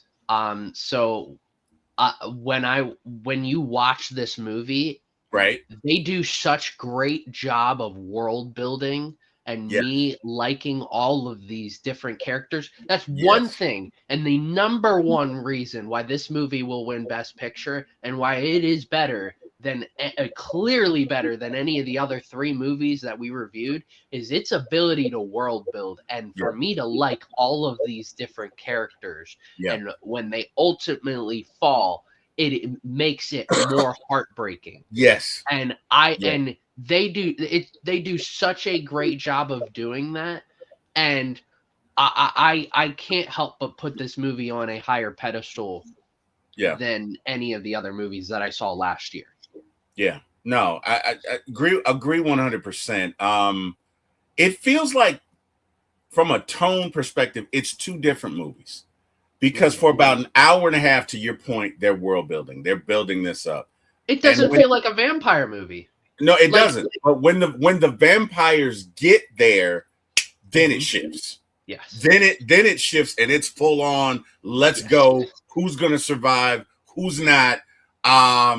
Great film. But let's go to scene one. Right. So again, hey, Smoke and Stack have a plan. It's simple. They want to open a juke joint, a nightclub where Black musicians, workers, and families can gather, celebrate music, find freedom for a few hours in a world defined by segregation. From the moment they step back into Mississippi, the tension of the setting is clear. There's racial hostility, there's economic hardship, there's rigid segregation laws.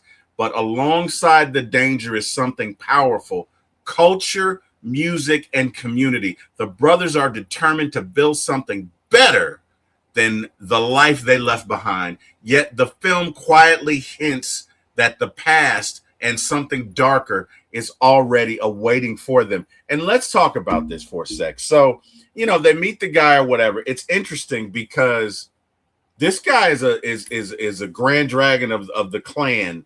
And, he's like, hey, you guys want to buy this or not? I don't have a lot of time. Boy, you need to hurry up. And Stack says to him, ain't no boy here. And you begin to see Stack and Smoke circle him like they would in the military, as though it's about to go down. And he realizes this and he's like, oh, I didn't mean any offense by it. Right. And they go ahead and make the transaction, but they tell him, look, now this is the only amount of money that you're going to get. There will be no intervals of payment. There will be no follow-up payment. And if I see you or your clan buddies, we're going to kill you. And he says, the clan doesn't exist. And the way he says it is kind of eerie. But I want to get to the point of the harbinger of things to come, right? So let's go back in the slide a little bit and let's go to Sammy Moore, who was essentially the central character in this movie and what this movie is about, right? At the beginning of the movie, we hear foretell of musical people whose gift is so profound that they have the ability to transcend life and death, or as I like to put it, the ability to time travel. I know it's weird, right? It's like the what is it like? I wrote it down. I can't even remember it. Boy, where is it? It's like if the quantum realm in the Avengers, it's like the quantum realm for the musically gifted, right? So what she's talking about is there's music that's so pure that it transcends time and space.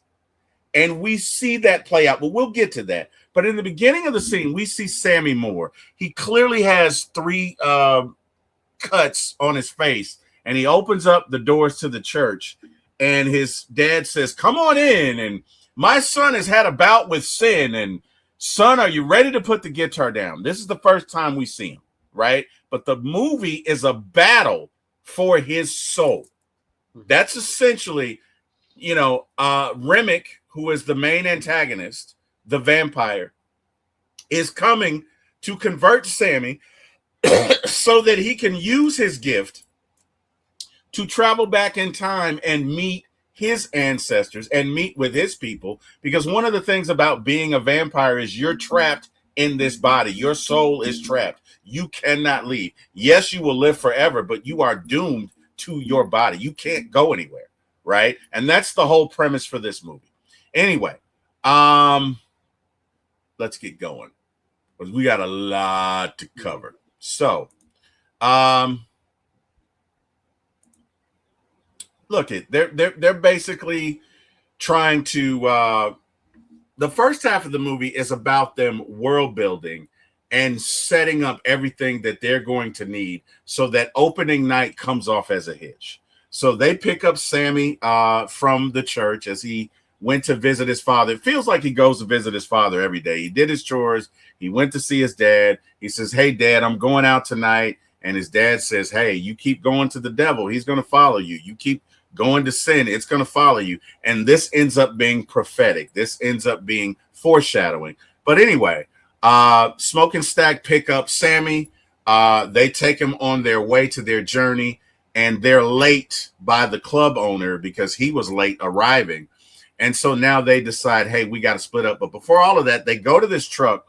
They remove this covering, and there's a rattlesnake sitting really in the cab in the back of the truck, right? But this, to me, Jordan, represents what they are about to face. There's a rattlesnake right now. This represents the trouble that's about to come for them. Mm-hmm. Right? This represents the trouble that's about to come for them. So Stack and Smoke together end up killing this thing. Snack throws Smoke his knife, which is cool because it's kind of like brass knuckles and a knife combined. Mm-hmm. And he throws it to him, and he stabs the snake on the head and ends up killing him. But again, to me, this is a harbinger of things to come, right? So anyway, they make a plan. I'm trying to keep them right, but Stack is going to take Sammy and take him and pick up some of the folks that they need. And Smoke is going to go about his own journey, setting up what they need to set up. I think Smoke is going to go into town and recruit somebody to make the sign. And I think he's also going to go and get the cook, which is his ex-wife. But anyway, let's talk about this scene thus far, what we've seen. Give me your thoughts thus far on what's taking place. Yeah, I mean, the one thing I love about Sammy's character, I'm going to touch base on. I love the music in this. The music. God, the blues and the soul. I love blue. I love all music except country. I'm not a country fan. I just don't care for it, and it gives me headaches.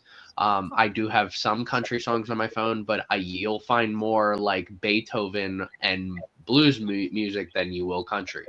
But with like blues music in general, I love it because, a lot of like hip hop and rap, there's a lot of lyrics and beat that go into it, and less of how you say it. That's why we have a lot of like mumble rappers nowadays. It's less about how you vocalize that. And that's why I also like pop music, because it's more about vocalizing. And with blues, it like combines that like blues and soul. You have to sing in a certain way. You have to sing it in a way that like you pronunciate certain words in a certain way that grabs people's attention. Right. And not only do the lyrics matter, that's why, and I don't think we definitely do not have blues or soul music nowadays that is anywhere near what it was maybe I think that faded out towards the 60s, probably around when the Beatles started coming in, because the Beatles really incorporated more of that pop energy. Um, but I love blues music. I love jazz. I mean, Louis Armstrong's the reason I played the trumpet. So, and I love Louis Armstrong so much. His rendition of "What a Wonderful World" is fantastic to me. Um, so I love the music in this. I love and Sammy. Sammy, the guy, the actor who plays Sammy has such a great voice, and him just on the guitar the entire time. And it doesn't feel random. It feels like nothing feels random in this movie. Everything feels like a general story that is going about, and us following these characters. So Sammy just wants to play music. That's all Yeah. he just wants to do.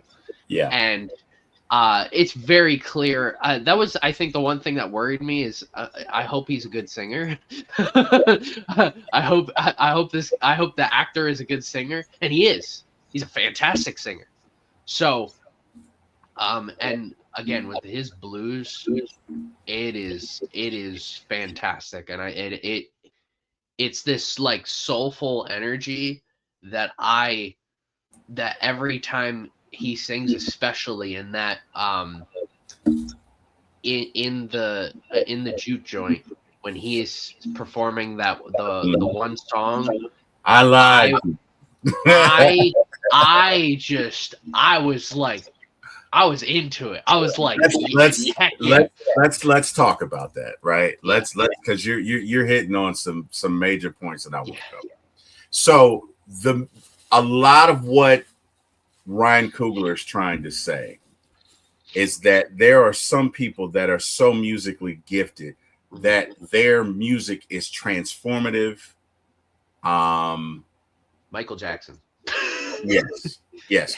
It's transcendent, and there is a moment where you feel like you are connecting to people in different time frames. Okay. And to give you an example of that,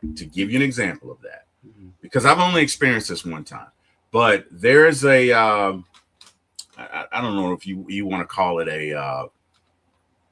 a marketing campaign, but there used to be something called For Sisters Only, where a lot of Atlanta Black merchants would go to advertise their products. And sometimes there would be local acts there, right? And this one particular time, I think the group, whoever performed Party Like a Rock Star, happened to be there. And they're playing this song. And there is a sea of people, Jordan. And they are dancing in line, step for step. And the music crescendos louder and louder. And they are in rhythm. They are in line. They are step for step. And you can feel the notes permeating through you.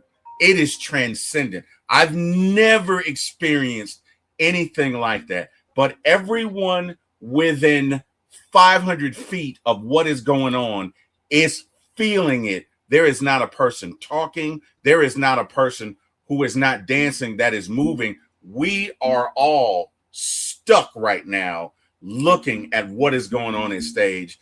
And it's a moment that I will never forget. Okay. That is the only time I've experienced something like that.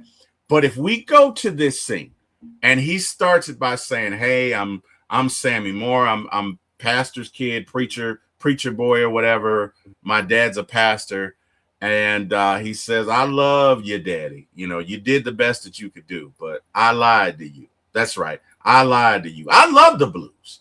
And he starts to sing, and his voice and the music begins to crescendo, and you begin to see other characters from different time frames. You see an African tribesman doing a dance. You see African women doing a dance. You see rappers. You see Bootsy Collins or whoever is a Bootsy Collins lookalike.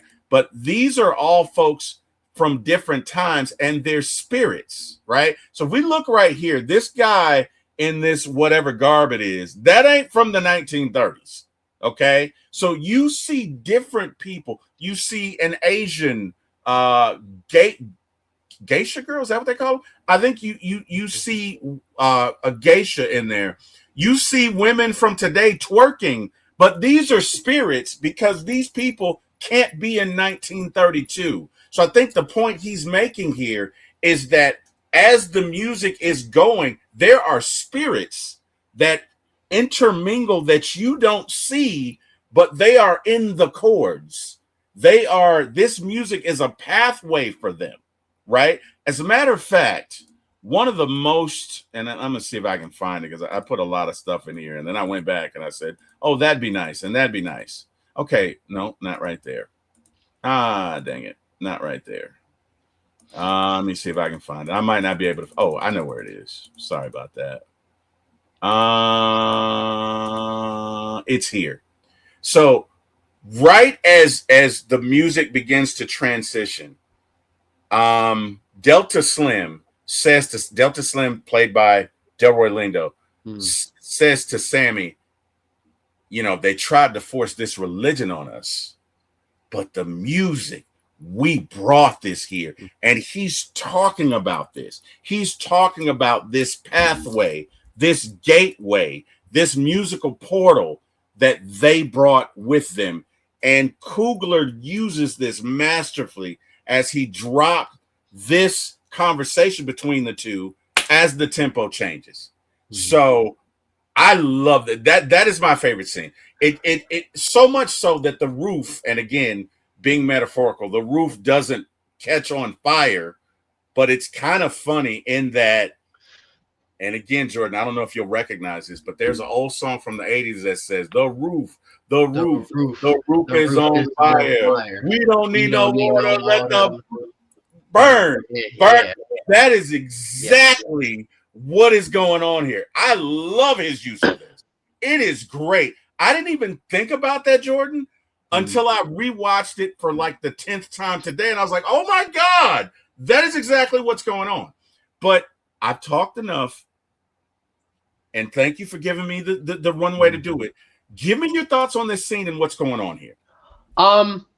Actually, all right. I guess this is an unpopular opinion. Because I've actually watched people review this movie too, and I've seen people cry watching this scene.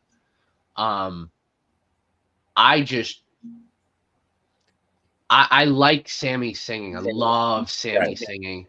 Right. And I love the way that scene ends, where his voice echoes into the night, and the fire, the metaphorical fire. Yes, like, it is beautiful cinematography as well. It is. Really. Like just the overall storytelling, incredible. Especially to circle back to the beginning. There's just, I guess, the people from different times. Every time I've watched this has taken me out of the movie. I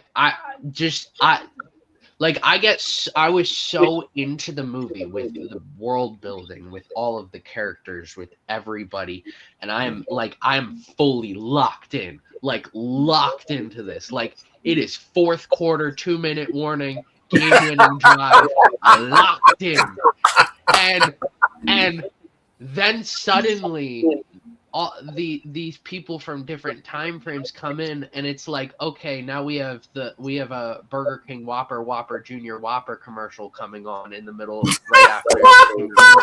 That's how I feel in that moment, and I get it. I completely understand why everything is happening and these people are here. I completely understand it. Right. I support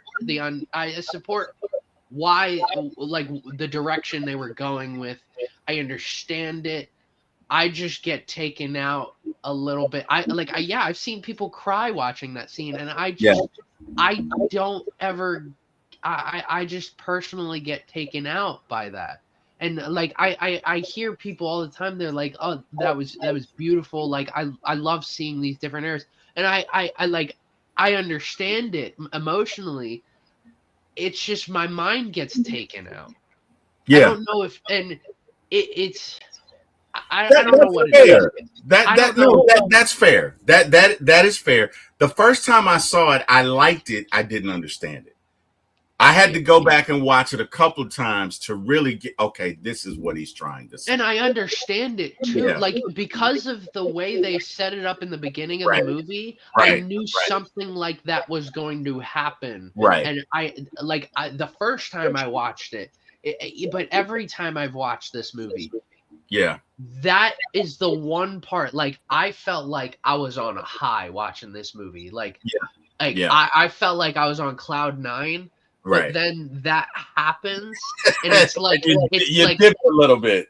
It's like I'm being lifted to the heavens, listening to the greatest song I've ever heard. But Right. but my connection's a little shaky for a Right. second, Right. and Right. I'm like, but then I had to like adjust my earbuds, and then we're good. That's just how that's how I've seen this scene. No. I don't know what it is. Yeah.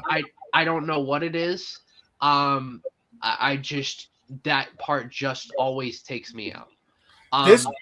Go ahead. I'm sorry. I love this scene, I think it is very important too. Yes. Very much so. Because I mean, to the story. It is. Yes, it sends us into what is his name, Remick? Remick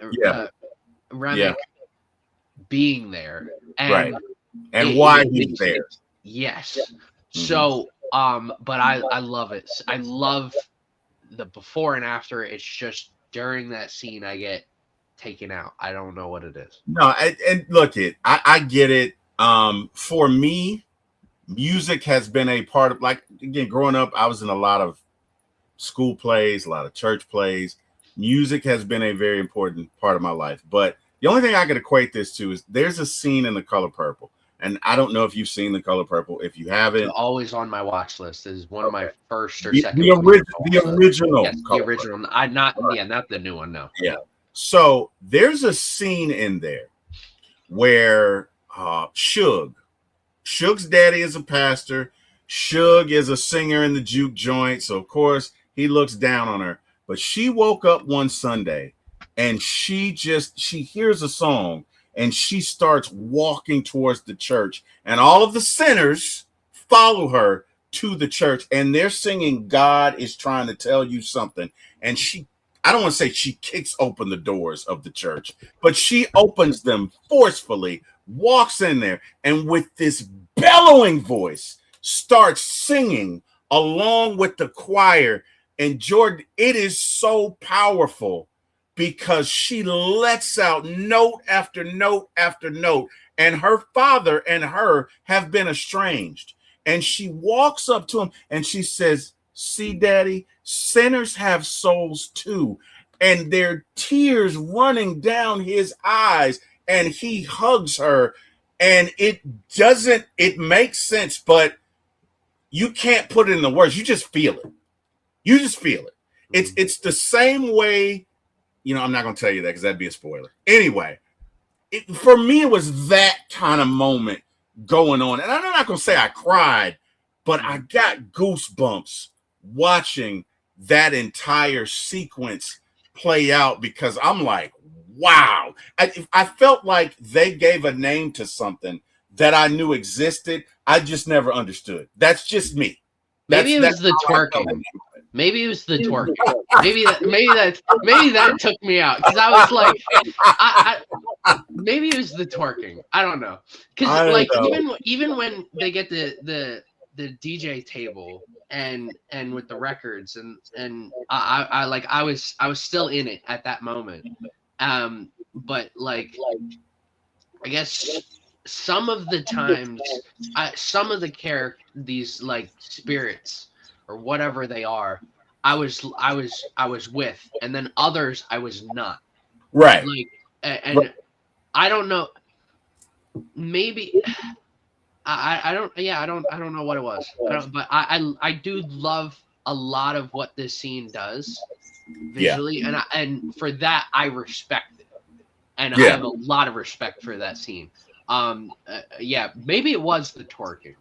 It could have been. Maybe it was because I'm like, I mean, I could go to the bar tonight, and I could. I mean, if I had a checklist for like however many people were twerking, I probably need a new sheet of paper.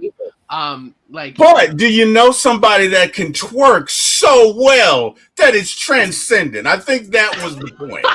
I mean, is there a song that's out there that like just gets your heart pumping? I know. And you see somebody twerking. Like, I'm not talking about Peaches at Magic City. I'm talking, or Alexis or Alizé or whatever. I'm talking about like somebody that just in the course of a routine just drops into a twerk, and the music and her are one, and they transcend. Because I think that's what he's trying to say. There's one woman on this earth that can do that. There's one woman on this earth. She literally has a song called "Hips Don't Lie." Oh wow, Shakira! Shakira. Oh, Shakira. Okay. Oh yeah, we all know it. We all know it. And it's 100% factual. She has literally a song called "Hips Don't Lie." I think there's some women in Magic City who would didisagree with you, but I digress. Anyway, I digress. I think Shakira, yeah. Okay. Oh yeah. Okay. I heard that song actually yesterday, the Hips Don't Lie, and I was like, yeah. I watched the Super Bowl halftime show, and with my roommates in college, and yeah, we all were like, yes, yep. Doesn't matter how old she is. She'll be 102 and she'll be doing that. That transcends all of history. Okay. If she did that during the Salem witch trials, she'd be set on fire. Maybe they should have had Shakira in that scene with the twerking. Maybe it would have resonated with you better. You know, maybe. You never know. But either way, I'm going to stop now before I get hit with the shoe from my wife who's in the next room. So anyway, yeah. So opening night, you know, everybody's all excited. You've got Sammy Moore there. You've got Delta Slim. Just a quick backstory. They meet Delta Slim at what looks like could be a hub or some sort of bus station or something. But, you know, he's I'm going to say he's an alcoholic. And they say, hey, you know, why don't you come play at this club? And he's like, you don't have a club. He was like, well, we'll pay you $20. He's like, you'll pay me $20 tonight. The club won't be there tomorrow. I go to this club because they pay me X amount of dollars and I can depend on them. And I think it's Stack that says, yeah, but we have Irish beer. And he pulls out this Irish beer and opens it. And Delta Slim says, let me have some of that. And he tastes it and goes, oh, wow. What time did you say you wanted? You know, it's kind of funny. But anyway, you got Delta Slim there. You got Sammy Moore. You got Smoke. Go ahead. Not to interrupt. Another thing again with the music, I love it. A lot of it. So, first musical instrument I ever played, I still have it to this day, was a harmonica. So mainly because I love the movie Free Willy, and I grew up watching Free Willy, and I love Free Willy. There's obviously the harmonica that he plays, and I always found something so beautiful about the harmonica, and it's so crazy when Delta Slim, he's playing the harmonica normally before they even come up, and he's playing it good. But then after he gets the beer, which, all right, for this time to have a beer like that is rare. Like, if someone has a beer, it's like, oh, you got money, right? Or you this fell off a truck. It's one of those things. And he drinks that beer and he's playing that harmonica like there's no tomorrow. I love it. It just takes him to another level, man. It takes him to another level. And you know what? I'm not going to give him attention, but that's a real thing. That is a real thing with music, whether it's drugs, liquor, whatever. a lot of times they talk about a part of their creative process being they need this source to get them there. And I'm not gonna go deep into that, but I'm just saying. A prime example is like you look at like Eminem. Eminem's whole entire like discography is based off of like him on drugs versus him not on drugs. Yeah. And you look at the Slim Shady LP one, Marshall Mathers LP one, and you look at Encore and the Eminem Show, and even Relapse. Those were his times when he was on drugs or he was on alcohol. Yeah. And I meet people all the time that if they are Eminem fans, they like specifically old Eminem, that high Eminem. Right. I personally love his whole discography because I think it's also beautiful to listen to it in order and see him grow because of that. Yes, that's why Eminem's my favorite rapper. But like I have someone that I work with who's an Eminem fan, and they like just older Eminem. They like Forget About Dre. They like high Eminem. High Eminem. And I respect it. There's a distinct style, and I think for anyone out there that does like older Eminem, I would suggest the newest album, The Death of Slim Shady, because what he does is there's a lot of he takes unused tracks, but also some sort of like AI voice changer to edit his voice to sound like older Eminem, and it's so intriguing to listen to this album because you hear older Eminem talking to newer Eminem and vice versa, and it's something that I've never seen any musician do ever. Really? Okay. It's such a distinct style, and I think a lot of Eminem is one of those artists because of his newer albums and because he's been doing this for so long, that 10 years from now, 20 years from now, people will look back and be like, wow, that was incredible what he did. It happened with his Kamikaze album. It happened with Revival, and it happened with Music to Be Murdered By. It's gonna happen with The Death of Slim Shady. I mean, that's just how it's gonna be. They have courses on Eminem, but what I was getting at is like some people that high that, like you said, that high that whether you're on drugs or alcohol, it sends some people to a different level. Another artist, Kid Cudi. Fantastic. I love Pursuit of Happiness, The Prayer, Day and Night. Like, I love his music like that after he was on drugs. After he got clean. But some artists, but it's so cool to see artists get clean then, but they see their music in a completely different light, and some get better, some don't. That's okay. That's okay. Yeah. But this scene, it's hilarious. It's not to be that deep, but it's just hilarious that like he's just playing nice on the harmonica, give him a beer, and then he's like playing like there's no tomorrow, which for him there is no tomorrow. No, that's true. That's definitely true. So a few things I want to talk about, and then we got to get to the last scene. But there's a scene in the movie where, Annie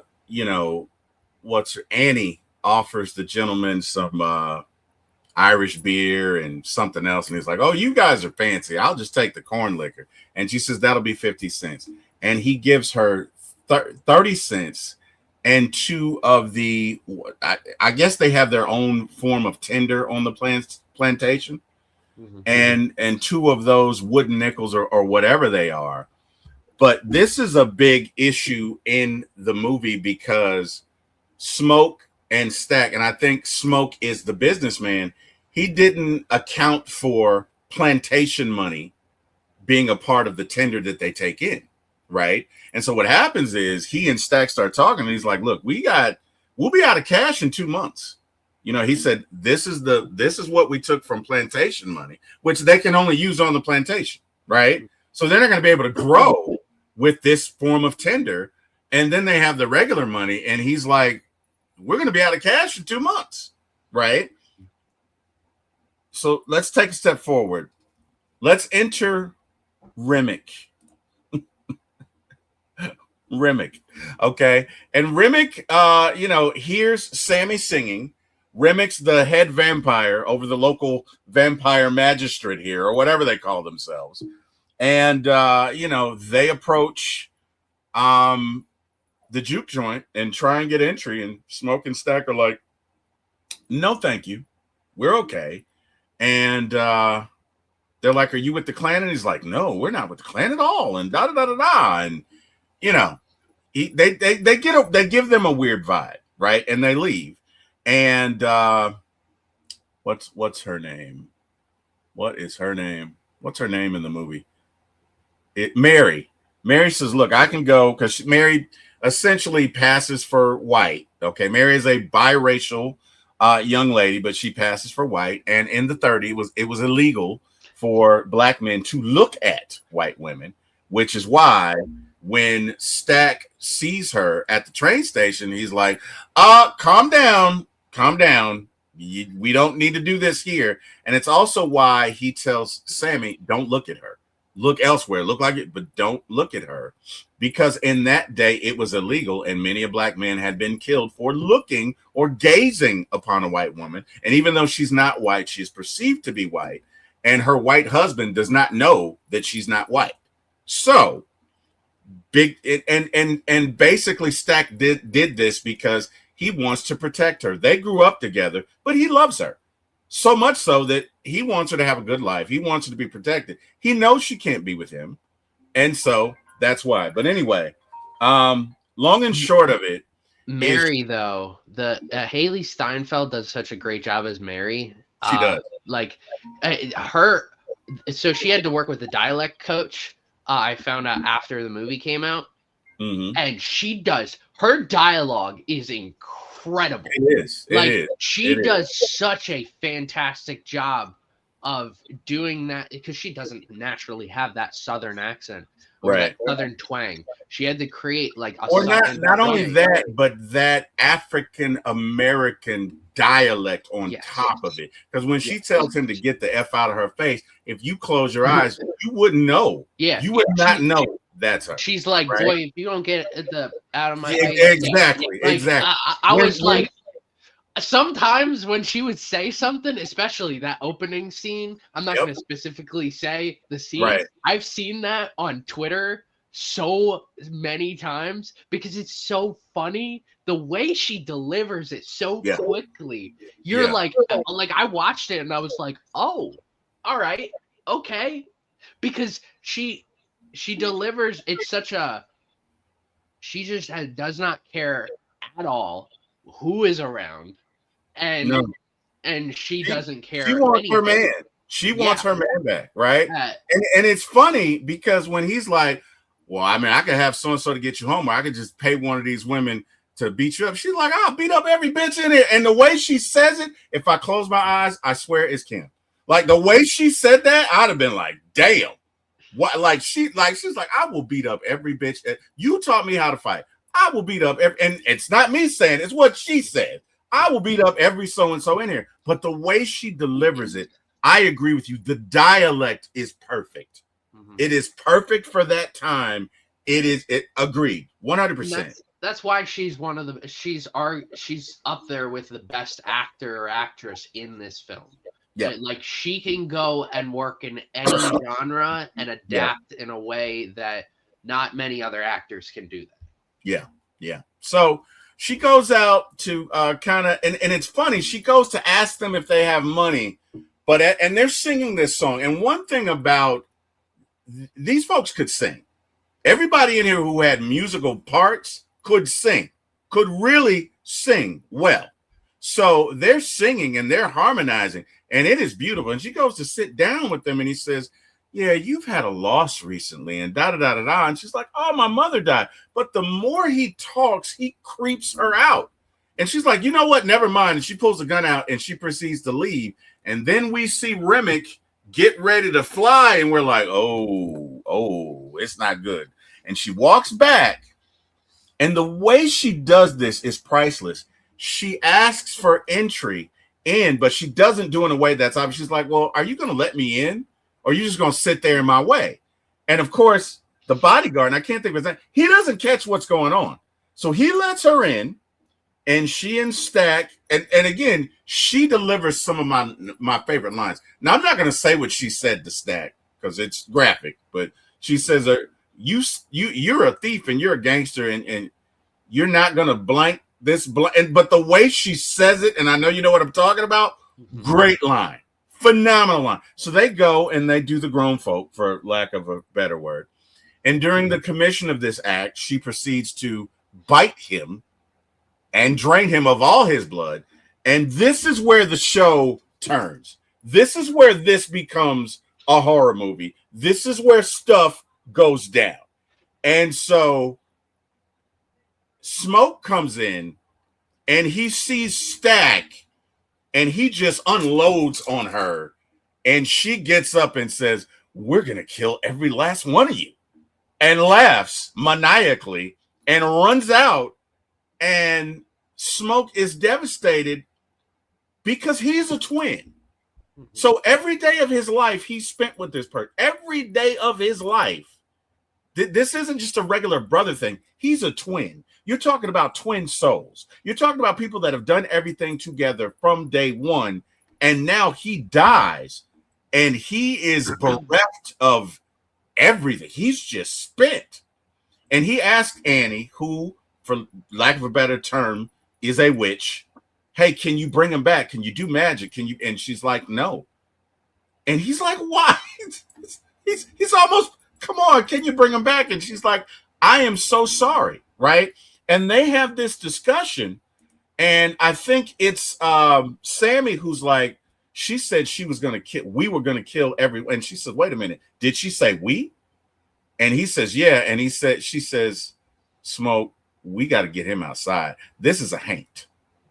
This is a haint. Now, a haint, for those who don't know what it is, that's a something that goes back to the Gullah Geechees, and that is a term for a wandering spirit or a spirit that possesses. It's basically bad. Okay. So initially, she doesn't know that these are vampires. She thinks they are spirits of the dead who have possessed these people. Is basically, kind of, for lack of a better term, what's going on. But she's trying to tell Smoke here, hey, we got to put him outside. And Smoke is like, no, he's not dead. This is Stack. This is the best part of me. Everything that's the best part of me is right here. He's going through the separation process, which for a twin is going to be far worse than anybody else. You get what I'm saying? Does that make sense? Yeah. So, you know, all of a sudden, 5 minutes later, Stack wakes up. Hey, man, let me out. Hey, man, let me out. And Annie looks at him. Huh? My favorite thing he says, he's like, Smoke's like, Stack, is that you? He's like, nah, it's Jim Crow. Bro, I was laughing when he said that. Bro. I'm looking at Stack's face, and he's like, don't you let him out. Yeah, no. Don't you do it. And he's like, man, if y'all don't let me out. And all of a sudden, poor Sammy, the smallest dude there, is at the door, and Stack just runs him over. And thank God Annie has this holy water, which she threw on him. And because if not, they all got to take him on then and there. But he runs out, and they're like, ooh, right? And there's this thing where they kind of feel each other out. They're trying to find out if any one of them is a vampire. But it sets up the final battle. Well, before that, Remick and all of his vampire legion get together and they do this song, this number, and it starts as kind of this Irish medley but it ends up being a crossover into this Irish hip hop thing. And I just loved it. I loved that entire number that they did. But we see that, I think the point in Coogler doing it is we see that Remick is also one of these musical instruments. He's not as powerful as Sammy, but he is also one of these musical instruments that can conjure up things, which is why if he gets Sammy to come over to his team, their powers together can transcend time and he can go back and see his homies, so to speak. Very oversimplification of what's going on. So anyway, they have this magical musical number that I love. And then they finally roll up and they're like, hey, you know, we got so many people out here. And they talk to the Asian woman. I can't think of her name, but they're like, look, your daughter's at home. You don't let us in. We can just go see her. And this is what starts, because she starts freaking out, which what mother wouldn't, right? What mother wouldn't be like, oh my God. And she's like, look, Smoke, you're a soldier. They killed your brother. I'm not going to let them harm my daughter. They already have my husband. We need to invite them in here, and it needs to go down right now. And she gets so overwhelmed with emotion that she's like, come in. And we see Remy's face, and he's like, oh, yeah. And it feels like Monday Night Football. Go ahead. Not to interrupt, though, when she says that, and right after he does that, the camera... cinematography is fantastic in this movie. Yes. The camera shifts. It goes from a wide screen to a full screen, and it as soon as the doors open, and you wouldn't know it. I mean, when I saw this in IMAX, I saw it right away, and I was like, "Oh, this is an unbelievable shot! I love this so much." But because you go from this wide screen to a full screen to show like, oh, it's about to go down. But anyway, Stuart. No, I mean, you're absolutely right. And the doors open and they get after it. And when I say they get after it, they get after it. And ironically, the Asian woman is the first to die. She's the first to die. Like, she throws fire on her husband. And I don't know, it's kind of weird, like Shakespearean twist, but the first one she takes on is her husband and sets him on fire and stabs him. And during the commission of this, she catches on fire and they die together. Wow. And the fight ensues. And of course, Annie is bitten by Stack. And Annie made Smoke a promise that, hey, if they turn me, you got to kill me. And so he kills her. And this really crushes Mary and Stack because they love Annie. They recognize she smokes. They love her. They want all of them to come and join them in the vampire afterlife. That's what they're after. They're not trying to kill them. They want them to join them. And so when he does this for a second, they kind of leave and regroup. Now, I don't know why they did this because they should have just killed them right then and there. But I guess for the purposes of the movie and advancing it, whatever. So at this point, Delta Slim says, hey, man, I told you I'd protect you. I'm going to do it. He cuts open a vein, says, hey, vampires, all come at me. And like legions of them come upon him and kill him. But it gives Sammy and Smoke time to try and get away. And the girl that he's with, by the way, who gives her life saving him again. Great. I think her name was Pearline. Anyway, we get to the final coup de grace. Smoke and Stack are fighting each other. Stack being the vampire, Smoke is not. And Stack tries to bite Smoke. And the talisman that she gave Smoke around his neck prevents him from biting him, right? And the camera pans away, and we see what is essentially the battle of the Avengers against Thanos. We see the final battle, right? And he says to him, I'm about to bring you over. You're going to taste death, and you're going to know what it is. And he's monologuing. And Sammy takes the guitar, which is made partially of silver, and smacks him over the head with it. And it impels the guitar into his skull. And all the vampires are like, ah! And he's talking to him, and he's like, well, you're still not going to stop me. And Sammy begins to pray, our Father who art in heaven, And it's funny because Remick says, the same men came to my land and they said the same prayer. And then they killed my father. And it didn't matter. And he's talking about his experiences before he was taken, before he was captured. And during this monologue, as he's about to kill Sammy, Smoke sneaks up behind him and stabs him in the chest with this wooden stake or whatever. And as they do that, of course, the sun is coming up and all the vampires die and Remick dies last. And wow. And Smoke and Sammy have a conversation. Smoke sends Sammy on his way. Sammy then goes back to the church. This is when he has we go back to the first scene where it's like, his dad's like, hey, Sammy, do you want to keep the guitar or whatever? And the Klansmen show up to take back the club, and Smoke decides, you know what, I'm going to go join my wife in the afterlife, rips off the talisman. But before he does, he takes every last one of them with him. He is an excellent soldier. I think he was probably in some sort of special forces regiment because the plan that he takes out is flawless, kills every single one of them. And he sees his wife and the baby in the afterlife. And she says, hey, if you put the cigarette out, I'll let you hold them. And it's a very tender, dear moment. And he dies.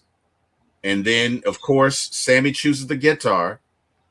We see Sammy years later in 1992, and Stack and Mary come in. They look young because they're vampires. And he does something that's interesting. He smells him, and he smells death on him. And he tells him that Smoke had made him promise that he wouldn't go after him, and he didn't. He says, but you don't have long. I can fix it so you don't die. And he says, no, I think I'm ready to leave this place. And he asks him to play a song for him. He's like, I don't like that new electric stuff. And he does. And they kind of reminisce. And he says to him, he says, before that night, that was the greatest day of my life. Was it for you? And Stack says, yeah, it was the last time I saw my brother. It was the last time I saw a sunset. You know what I mean? And they walk out and they leave. And what a movie, man. What a movie. I had goosebumps. I'm not doing this thing justice. I wish we had 2 more hours to talk about this, but we don't. I've been talking a lot. Give me your thoughts. Give me your thoughts on the last scene, and then give me I'll give you my rating. I always go first, but go ahead, Jordan. This final, you going through it. I think about this movie just completely different than I do any of the other movies. Yeah. Like this is gonna be one that I'm gonna forever remember. The way this movie ends, I actually didn't know the guitar was silver until after the movie, the first time I saw it. But it would make total sense. And I love the vampire lore that's added to this. Like, they can't go into the buildings unless they're invited in. Like, I really enjoy that they really added. And it's not like a forceful like hitting you over the head type of way of doing it, but it's like straightforward, like garlic, stake to the chest, all that. Sunlight, like and this final fight is so great. I mean, I love this final fight, but I love after this fight. I love like Smoke going through and like killing all those guys. That was awesome. It was so cool. Especially when he picked up the Tommy gun, the Tommy gun. Yeah, he just started lighting them up. Yeah. And when he sees Annie, first off, if anyone that's named Annie, I always have to say, Annie, are you okay? That's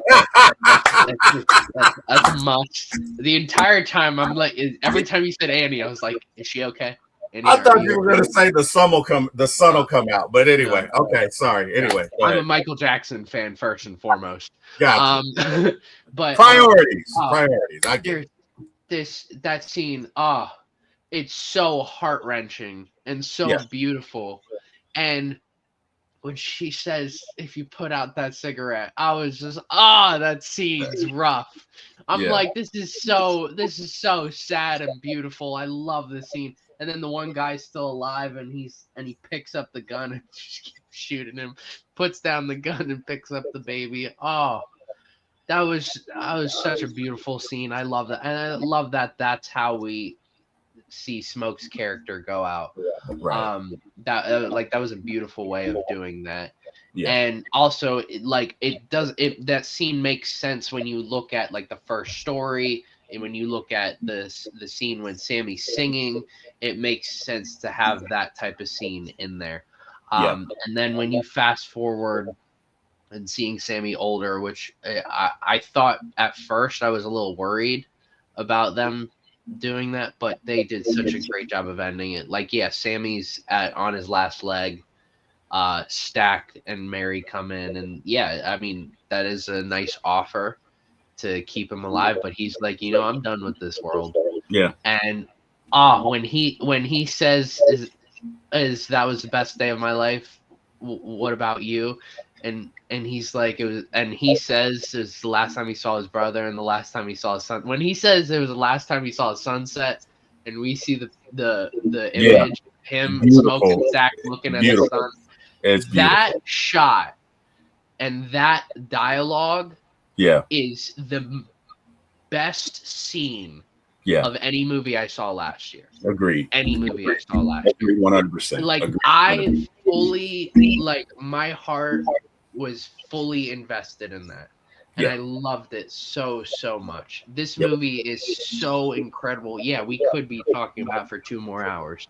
Like, I mean, we didn't even get to the talking about like Annie and Smoke's child dying, like which added to that final scene so much. Like, it's this movie is just so beautiful, and it's crazy to think that like when you say this is a vampire movie, it doesn't feel like that. No, it doesn't. Even though vampires are a central premise to this movie, this movie does such a beautiful job of character building, world building, and you feel for everything, the music, the vibe, all the emotions that you're feeling. It is such a beautiful movie. Yes. 100%, bro. Again, for me, I'm just gonna say it. This was a 10 out of 10. I don't know what you rated it, but this is the best movie that I've seen. And honestly, this is probably the best movie that I've seen since Endgame. This is the best. Yes, that it had that level of impact on me. I went back. I've seen it 10 times. I'll probably see it 10 more. I love this movie. It's a 10 out of 10 for me. Now, I'm waiting with bated breath what it is for you. So go ahead, sir. So, yeah, 10 out of 10 movies are a special sort of other. We are as an otherworldly. As otherworldly, yeah. So, like when we get to it, if we watch a new movie and I tell you it's a 10 out of 10, that'll be a day. Especially a lot of 10 out of 10s, it's hard for me to say it's a 10 out of 10 on the initial watch too. Yeah. Like I might go see a movie in theaters, might give it a 9.5, but then I keep watching it. I'm like, this is a 10 out of 10. Yeah. But I gave this movie a 9.5 out of 10. I mean, this is so close. I love everything about this movie. This is my best film of last year. I knew when I walked out of the theater, I knew I just saw one of the best movies that I had ever seen. Yep. It was, and this movie, unlike all the other movies that are up for Best Picture, this movie was a cultural phenomenon when it came out. I mean, I still see memes to this day. I could probably pull up on my phone, go to Twitter, scroll for 5 minutes, and I'll find something about this movie. Yep. This movie just did an impact that none of the other movies did. And for that, I think it deserves Best Picture. Kevin Feige came out and said if Sinners doesn't sweep, then we have an issue. And for the head of a studio that has nothing to do with this movie to say that should tell you something. That's saying something. Yeah. I love everything about this movie. I love the music. I love of the score. I love the directing. I love the writing. I love the acting. I love everything about this movie. Maybe what holds me back, I don't know if it'll be very rewatchable for me. Um, like I said, 10 out of 10 is my favorite movies ever. Right. I have a heart. I won't put this in that category. I just I relate to 10 out of 10 movies, all of them. So very different context. But for, yeah, I gave it a 9.5 out of 10. It's my only 9.5 out of 10 from last year. I have quite a few 9 out of 10s. But yeah, this movie was incredible. In terms of like the other movies that we reviewed, I mean, I had gave Frankenstein a 9 out of 10.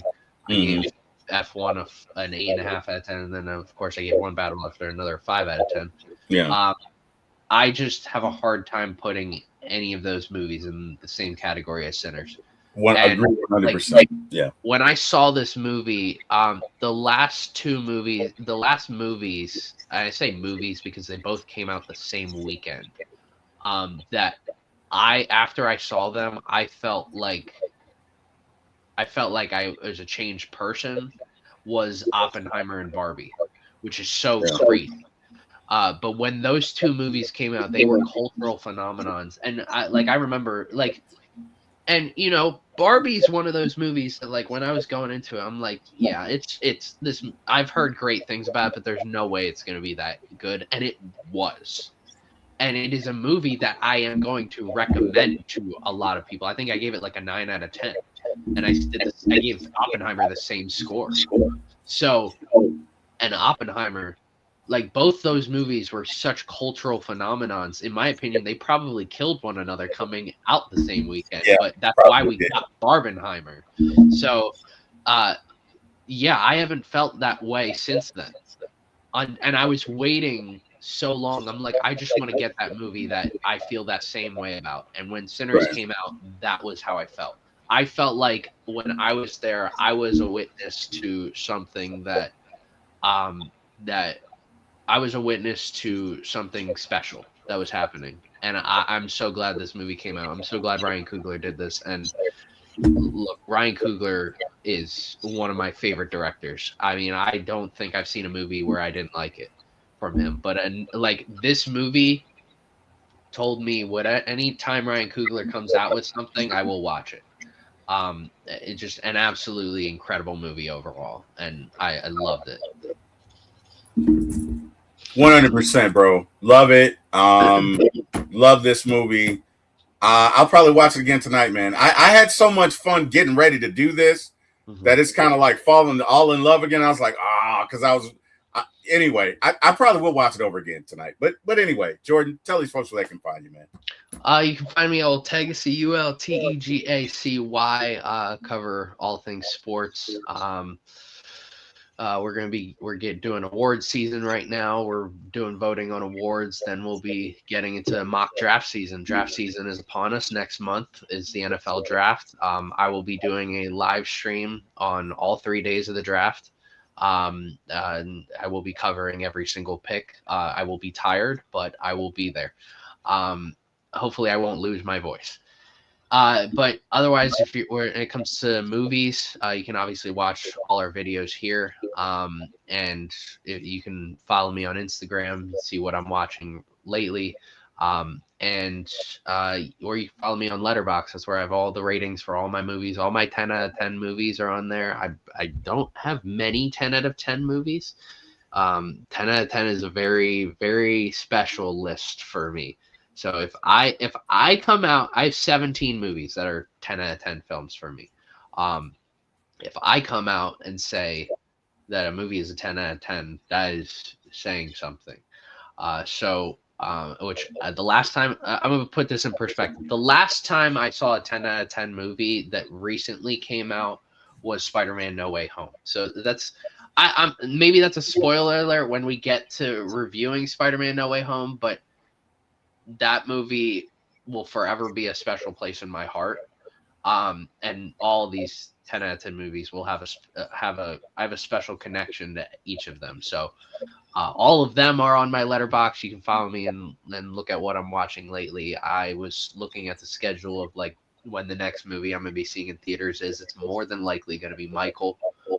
So I cannot wait to watch that. If they don't play Billie Jean or Man in the Mirror in that movie, I will walk out. Okay. Oh my goodness. Billie Jean, Man in the Mirror. Those are my two favorite Michael Jackson songs. If I don't see it, I will walk out.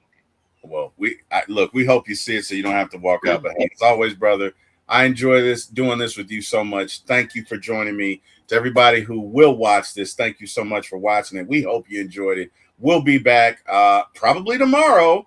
What are we doing tomorrow again? What we're doing? We are doing Jessica Jones season 1 and Avengers: Age of Ultron. Oh, that's gonna be fun. That is gonna be also fun. I want to give a shout out. Today's my mom's birthday. I just want to say happy birthday, Jordan's mom. Happy. And you know what? Yesterday was my mom's birthday. So again, another reason. Scorpios, right? Our moms were born Birthdays the first week of March. That's you know what I mean. I think this guy and I were brothers in another time in another universe. But anyway, and you know what? Funny, it's funny. You were probably the older one in that universe, Jordan. I'm just gonna say we were smoking stack. We were smoking stack. Oh wow. Okay. I was more than likely stacked. I got nothing for that. Anyway, guys, hey man, thanks for joining us. Look, if you want to talk about the show or whatever, it's something you like, something you don't, email me or us at formyatlcontact@gmail.com.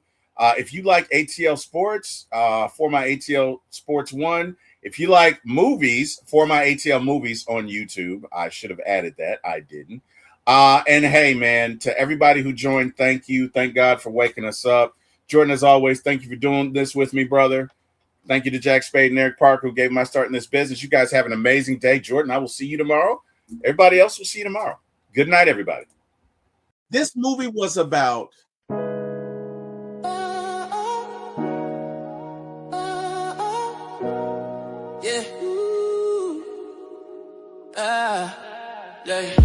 Lights, camera, action is going down. For my ATL movies, when we run this town with your host, T-Will, yeah, keeping it real. From the A to the screen, you can feel the thrill. Rolling with the classes, we're setting the pace. Highlighting the magic of our soulful space. Got the vibe, got the crew, making it tight. When the screen lights up, everything feels right. Grab your popcorn, let's make it loud. T-Will, T-Will. It's movie time, ATL style. Stand proud. From the silver screen to the hearts we steal. T-Will, T-Will. Every frame we capture is a real deal. Yeah. Talking premieres where the stars align. ATL views, yeah, they really shine. But